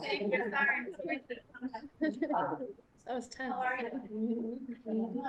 You were sitting right next to her. Hi, Amy. Hi, Amy. How are you? Margaret, I had somebody reach out to me today asking if I knew you, and I was like, yes, Mike Duffy. You worked with him at a bank, he told me. I did. Yeah, so Oh, that's I've had that name in so long. yeah, so he said it popped up on LinkedIn and he's like, hey, do you know Margaret Cohen? I'm like, I love her. Yes, of course I know. Oh my God, that's a blessing, yeah. I know, it's a small world though, isn't Yeah. it? Yeah. So I don't think Patrick is joining us today. He was here at our last meeting. I know, and I'm We sorry. went through quite a lot of stuff about the thing that he's putting in place. But let me just briefly show you what sort of is an interaction directly with the Chamber of Commerce. Right. So this is drawn from the Hingham High School program called Slash the Trash. They compost all their organic waste. The students care for the compost bins. They use the compost to create a school garden. They've sold it at local farmers markets. With the help of sports teams and clubs, this group has increased composting and recycling activity at lunch. Groups compete to see who can promote the most participation in composting and recycling. Points are deducted for every recyclable item that finds its way into the trash. The group with the least points wins a catered lunch donated by the generous Pro Point Pizzeria. Which is a great spot, by the way. And so below that, you can see that what they do is they rotate the responsibility for monitoring this recycling and composting program to soccer teams, golf teams, dance teams, cross-country teams, volleyball teams, field hockey teams, football teams, and probably other organizations there as well. It is monitored not only by, the school, I think assistant principal or principal. It's also monitored by the janitorial staff, by the custodians. So this is what they do.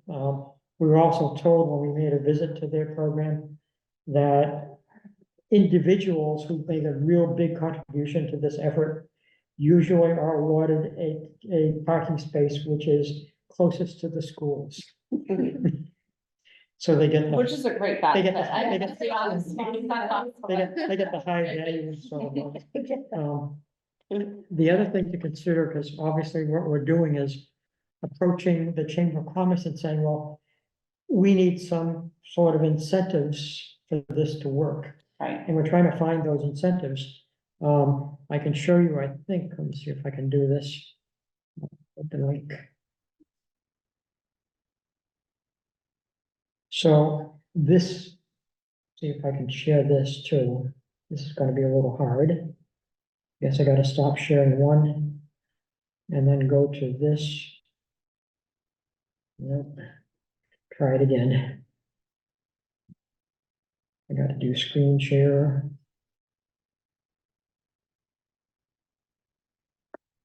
Where's the- I did. So anyway, there's a list of places in Hingham that actually are part of this program. And I'll try to get this up if I possibly can again. Open link. So you probably can't see this, and I don't think I can screen share this. Go to Zoom. Yeah. Oh, wait, actually, you are screen sharing. I'm trying to, No, not that, the other window. the other one. Don't close that. Our technical assistance. Very quick day to decide. So I have one of those in my office too, Bob. I know it's Screen share. And now try. tough. Ah, it's gonna work now. Thank you, David. You got it. I know what I did, actually. So this is some of the businesses that are participating in this and helping to sponsor it. Known as Homemade Ice Cream, Hingham Lumber Company, Taco Bell, Atlantic Bagel and Coffee Company, Chipotle, Mexican Grill, REI, Aquarian Water Company. There's that pizzeria, Lido Juice, Red Eye Roasters, Starbucks, Whole Foods, Cycle Town, Popolo Candies, Wahlburgers, and Brighter G, whoever they are, I don't even know. So, you know, that's kind of what's going on in Hingham. We'd certainly like to see the same thing made available to the Plymouth Public Schools as well. And so I know David has previously approached you about helping out with that kind of thing. Absolutely, and our business community is very generous. So we work with the Plymouth Police Department on a program each summer, and I have to say that we get so much from the business community, they want to be a part of it, that we can't even hand out as much as we receive for the kids. It's just, you've been caught doing something good. So the business is sponsored. Last year, we kind of honed it in just to ice cream cones at our local ice cream spots around town. Just because the previous year, we had so many things from Jersey Mike's to, honestly, you name it, we had so much left over that we felt it wasn't beneficial. So I think that our business community would be all over this. They really enjoy working with the schools, the students, they understand that's kind of our future, right? So they always want to give back. I don't foresee it being an issue, trying to gather some things. Here's some more information about the Green Team thing, and just give statistics. Participating schools in the current school year, 154 teachers, 147 schools statewide, and 38,087 participating students. So I think also Ken Stone was here last time, and he said that if Patrick did this through the Green Team, there was something else that would sort of be provided to the town in terms of a grant. Then there's also, I saw this and I said, oh, I didn't know they did this. Back in spring 2008, the South Middle School, under the direction of a teacher named Warren Phillips, apparently joined the Green Team group. That's why they're wearing green wristbands. But I guess maybe Lauren could, did you ever hear of this? I know you. I was 3 in 2008. I don't know what's going on.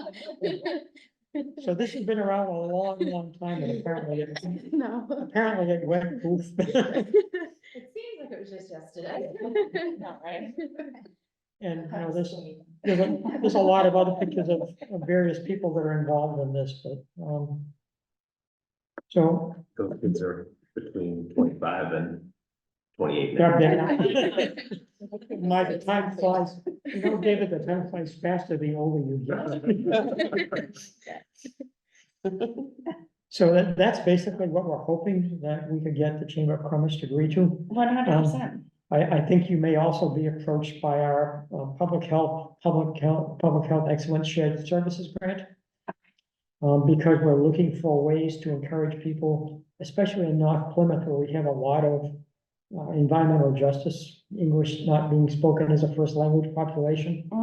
The state wants us to use the grant money to provide them with more services. First objective is to find out what services they need. So we devised a survey, which is currently being checked to make sure the translation into Brazilian Portuguese and Haitian Creole was actually accurate before we distribute it.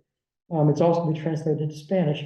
Then we're going to use the various businesses and, you know, support services like churches, food pantries.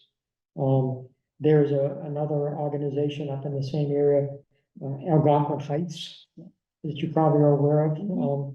They're a low-income housing facility, I believe. And at our last meeting, there was someone from there too. They have, surprisingly, they said, oh, it's not Haitian Creole, you need to put it in Spanish. So what we're hoping will happen is that the survey be distributed by the local community service organizations. And if we get enough people to reply and respond, we know how we should target the extra health services that that community needs. We do know one thing for sure is that they need desperately transportation services to get people to the healthcare facilities where they would receive help. And it just so happens that the DPH has a new program, which they're going to start, I think, in a month or two, that might help. And the Rotary, since I'm speaking with the Rotary Club in another week, I'm gonna put the heavy sell onto the Rotary clubs, and we need help. So what can you do? Well, somebody said you can get more participation in surveys if you give them like $10 gift cards. Yes. Anything, you know, some kind of swag. Yeah, incentive to do it. And so you may find yourself approached to see if the businesses would be willing to provide some kind of swag or gift cards to people who actually complete these surveys for us. Could be a lot, could be very few, I don't know. Sure. The DPH is going to evaluate I'm sure going to evaluate our survey form, because we have to make sure that personal, you know, information is kept private. But we're hoping to do a lot. And the state wants us to do a lot. Karen knows, because we're co-chairs of that grant program. It serves not only Plymouth, but also Kingston, Duxbury, Carver, Plimpton, and Wareham. And so Wareham will probably be right behind us doing these kind of things, because they also have a lot of people in Wareham that are either economically disadvantaged or, you know, for various reasons, they are not getting the health services that they need.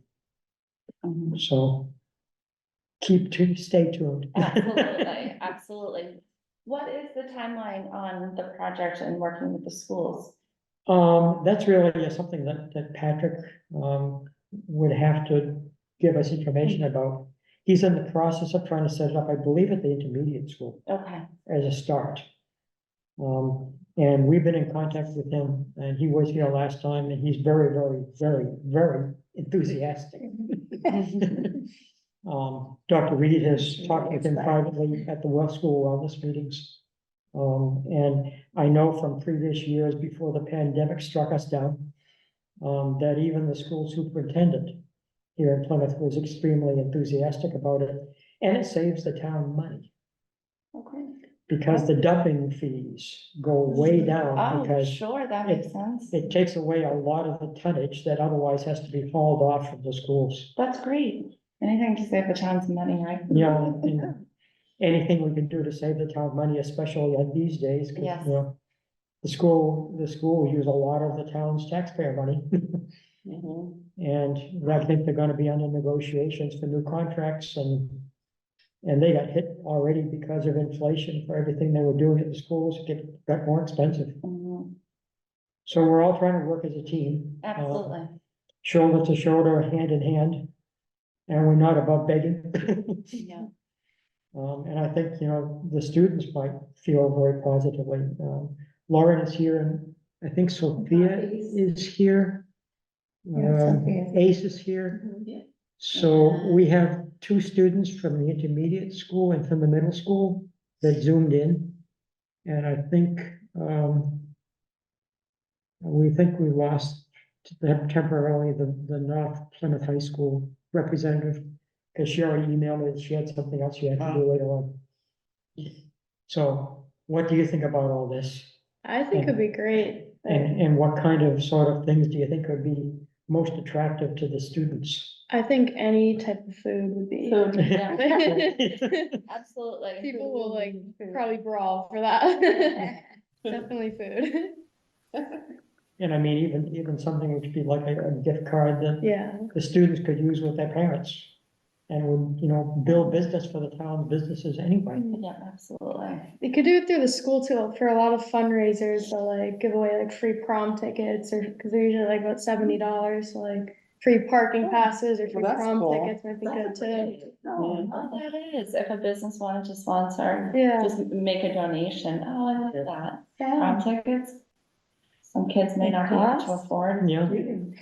Or if there's any businesses in $70 town, is expensive. Yeah. if there's any businesses in town that supply, prom dresses and tuxedos for those that still wear them, to go to the proms. Yeah. At least a discount, 'cause I know that's a big expense for the kids and their families. Definitely. So, Sophia and Ace, can you hear us?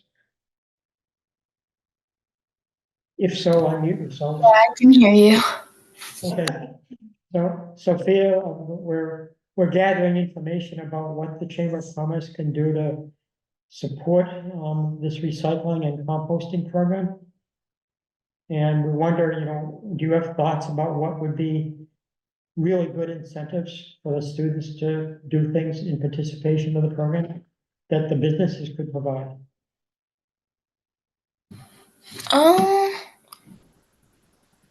I don't know really. I was just thinking about it.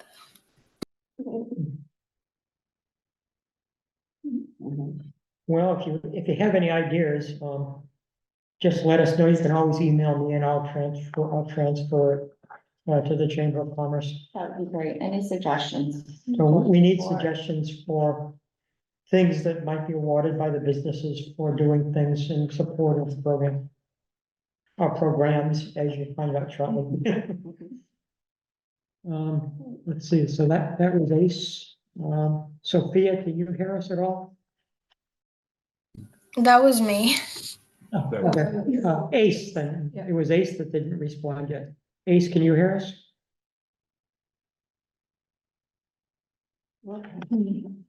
It's not. That's all right. That's all right. Yeah. So that's what we wanted to find out. Easy enough. That's We'll what we certainly, got.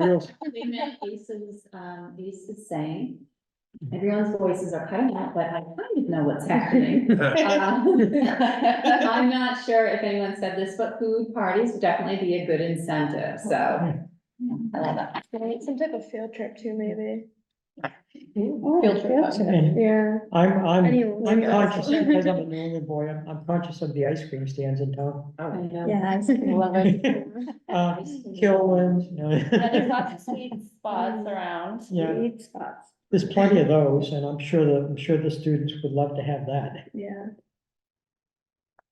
Can I ask a question? Yeah, go ahead. Thanks, Barry. Amy, what would be helpful for us to get in terms of information? Do you need emails, or do you need presentation? What would be helpful to garner? Just some information on the program and who's participating and kind of what those incentives are going towards specifically. And you'll make it exciting for the membership. Yes. Yeah, we'll put together a nice graphic and make it exciting and kind of create a buzz around it. I have a radio spot on WHTV every Wednesday morning, so I'll talk about that.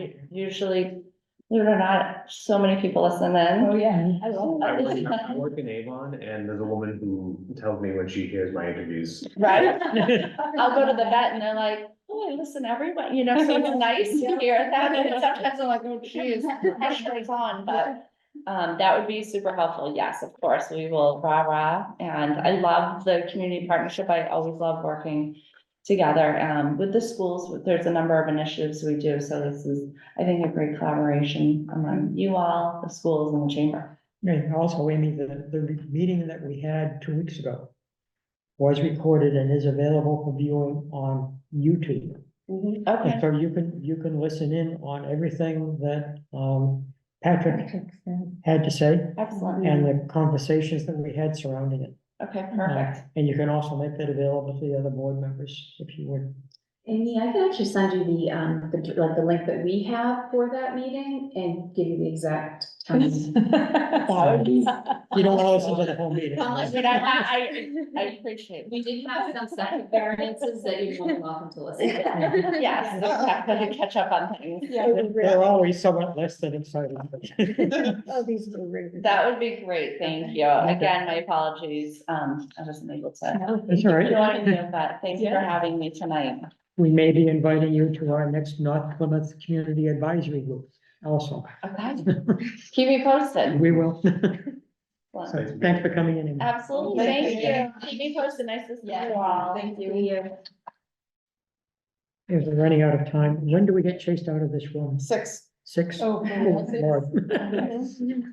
So very quickly, Amy, can you kind of, Do you want to put, Margaret, do you have the board, and we can, I will take 2 seconds on this one. So one of the things we talked about was kind of reviewing the goals and objectives, what we did last year. So I took what the slideshow we used last year. Just kind of went through. Public meeting. So our goals were education, awareness, and community presence. So next slide. So we had talked about, public health, board of health website, manual laws and regulations, association, the legal handbook. All right, so the next one is where we start getting. Sorry, Amy, this is being decided it wants to. It's only because we're trying to rush through. Here you go. Still not working, right, but go ahead. All right, so next slide. Okay, so we were talking about our public health rules, regulations, guidelines, and so the things we accomplished, we passed new sales regulations for tobacco. We updated our fog regulations. We passed new regulations prohibiting smoking in the workplaces and new regulations on short-term rental regulations. yeah. Amy, I would like to add something because this may shorten what you have to do right now. Okay. I have just prepared a multi-page presentation for the Rotary Club. Oh. Because they asked me to review what the Board of Health does and has done. And I can forward that to you. Well, this was, I got this all set, so if we just go to the next one, this was just, we did our forums, partnerships, collaborations, just to kind of say look at what the board has accomplished. I don't see anyone just clock yet, so.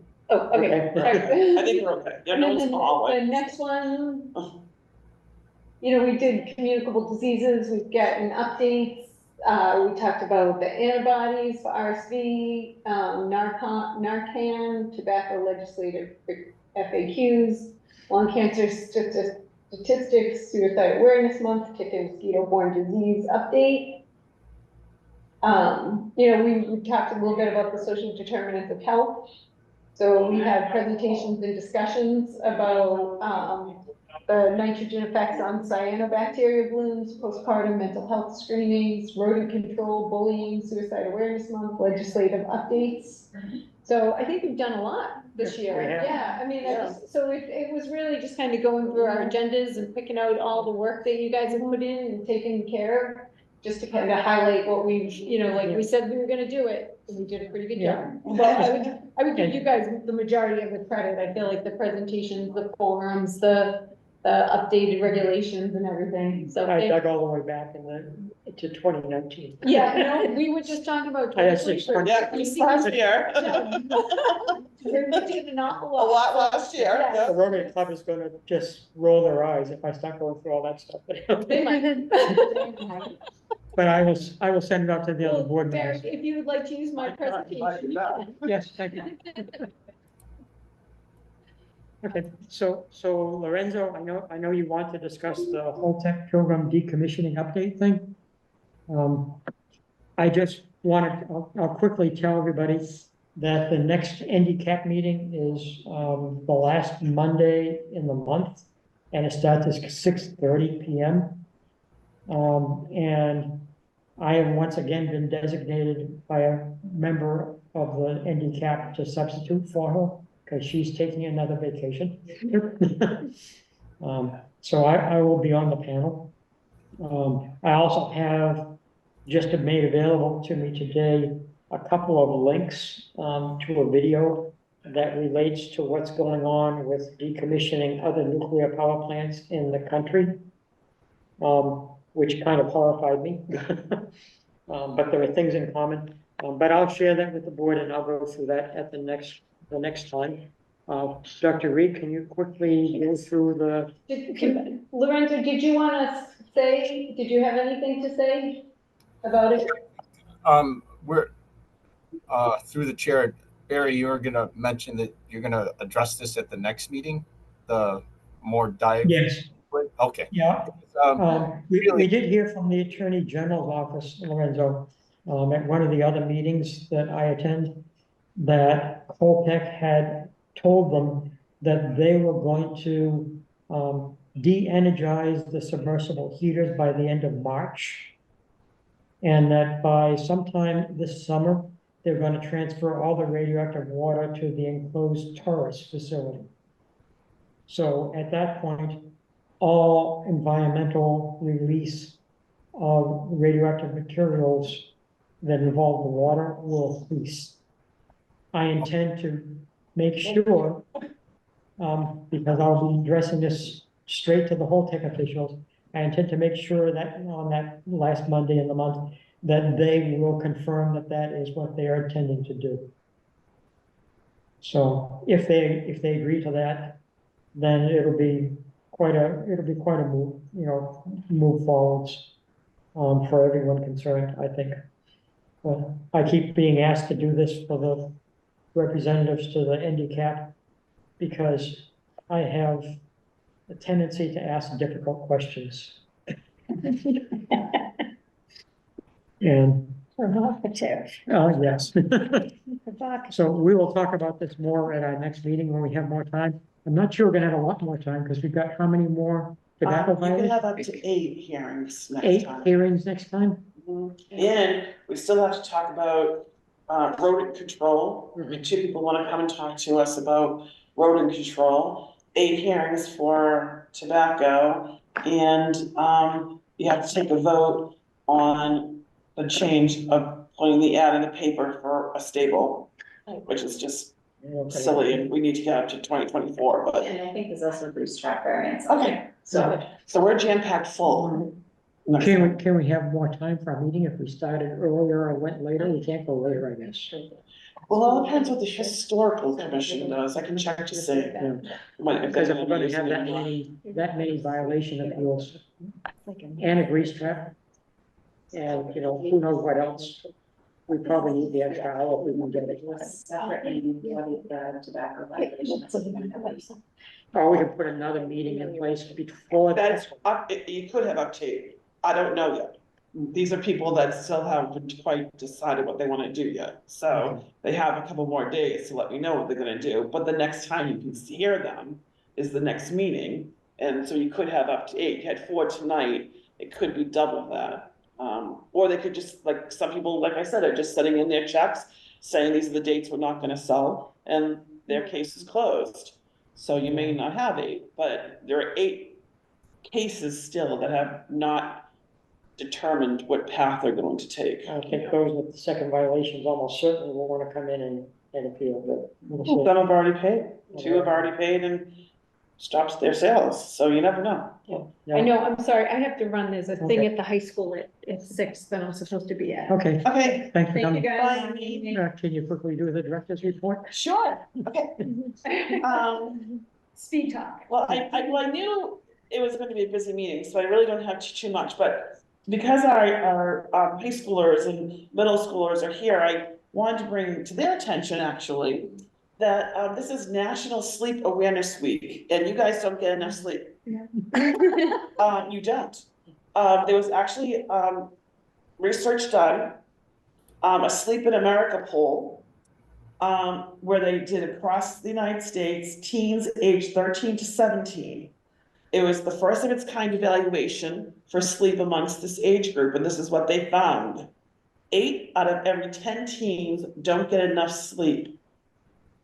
The typical teen gets an F for practicing healthy sleep behaviors. Now, why is this important? Because it's a direct impact to teens' mental health when they don't get enough sleep. What they're finding is over 1 in 3 teens have mild or greater depressive symptoms when they don't get enough sleep. 50% of teens feel lonely or isolated at least once or twice a week, and teens themselves say that their sleep and mental health are connected. Almost 3/4 of teens say their emotional well-being is negatively impacted when they sleep less than usual. And nearly 70% of teens are dissatisfied with their sleep report. They report loneliness the same rate who have mild or greater depressive symptoms. So we can go on, there's more, but the point is, you folks need to get more sleep. So how do you do that? Well, one of the things that they're saying, and most of you are saying, is that your work schedules and other demands are the main factors that keep you from getting sleep that you need. So we need to have healthy sleep behaviors to promote mental health. So we have to think of ways that we can get you guys more sleep. So just to be present of that, to think about that, and that it really does have a direct impact on how you feel, both physically and emotionally. Also, we're having a household hazardous waste collection days. People love these. So ours here in Plymouth is going to be April 20th, but Plymouth has a reciprocal program, so you can actually go to any of these other towns. It will be also posted, we'll post that too. You can go to any of these towns on their days as well, and then there's a list of items that you can bring to household hazardous day, because these are things that are considered too bad for the trash that can be brought on these special days. So that's important to know. In the nurses' corner, we had 168 cases of the flu in February. That's up from 94 from January, so that's something to note. But 13 cases of Lyme, so we're falling down with that. In the public health office, we sent out 400 renewals from May 1st licenses. These are basically all the non-food licenses that we process here in the office. And we are also seeing, again, a steady increase in rodent complaints. Yeah. So, and that's for today. I don't think there's much hope that they'll change the school start. I wish. I know. Well, I'm at school at 6:45 every day. It's difficult because of the transportation. needs. Yeah. I just wanted to also mention real quickly that there is an MAHB certificate program, and the one that's closest is going to be on April 27th down in Taunton again. The grant, public excellence grant, will pay for any member of the Board of Health from any of our 6 towns to go to that. So if anybody can go, keep in mind it's the same day as the health school health fair. It is, yeah. Which is unfortunate. But if anybody can go, all you have to do is register for it and send the invoice on the registration form into Linda Reardon. And it will be processed and will be paid for you. Otherwise, you'll be paying $100 to go with that. It was interesting too. Yeah, you learn a lot. Lorenzo, go ahead. Yeah, I was gonna wait for the new business, but and maybe you guys talked about it, but with our action that we did with the revocation of that license, the tobacco license, product sales permit, are we gonna have a hearing next time to reduce the maximum number of permits? Is that the next step? I think that the number of permits is already in place because of previous regulations and rules we put in place. It is, I thought it was one more than the current number of permits that had been distributed. And if this one comes back to the town, then it is canceled permanently, unless the board votes to increase the number of permits.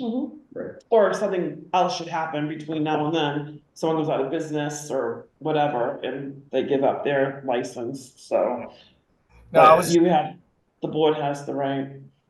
I also wanted to point out that some of the towns in connection with tobacco are now changing their regulations so that anyone born after a certain Only one date. town, and that's Brookline. Oh, no, this Brookline is the one that started it, but others are thinking about it. They're thinking about it. Only one has done it. Which means that, for instance, if you were born after January 1 of 2024, you could no longer ever purchase tobacco products in the town. If you were born, yeah, and then if you were born in 2000s, they're trying to wipe out tobacco period. I mean, it's an interesting concept, but. Obviously, it draws a lot of complaints and fighting back and forth, but. Anyway, that is going on. Also be aware that there are some chickenpox cases popping up.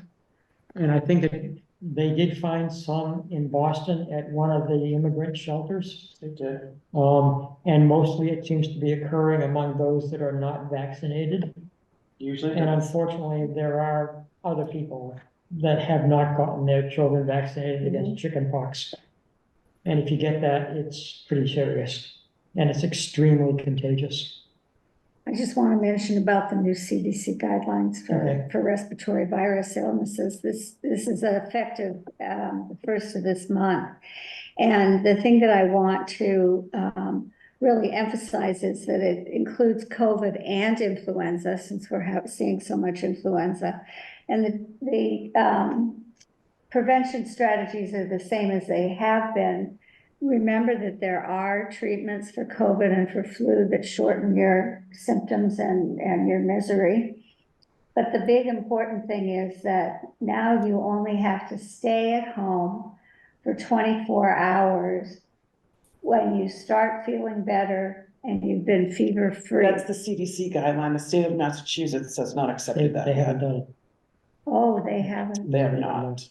What are they saying? Still 5 They're days? still saying 5 days for right now, so They'll probably change it eventually. I think they will, but you're absolutely right, that is definitely the CDC guideline. But Well, people are Massachusetts reading is- this and doing it. I know. because- I know. Yeah. Yeah, they are. The state's gonna have to get with it. Okay. Anyway, that's all. Okay, so at this point, new old business we don't have time for. I was gonna go through some home fire risks. We do that at the time too, because there's a lot of fires that break out in the winter all the time. So all I need at the moment is someone to make a motion to adjourn. So Is there a second? Lorenzo, yes or no? A motion has been made and seconded to adjourn? Yes. Deb, since Amy left, I guess you can vote too? Yes. Dr. Reed? Yes. David? yes. Myself, yes, it's unanimous. Meeting is adjourned.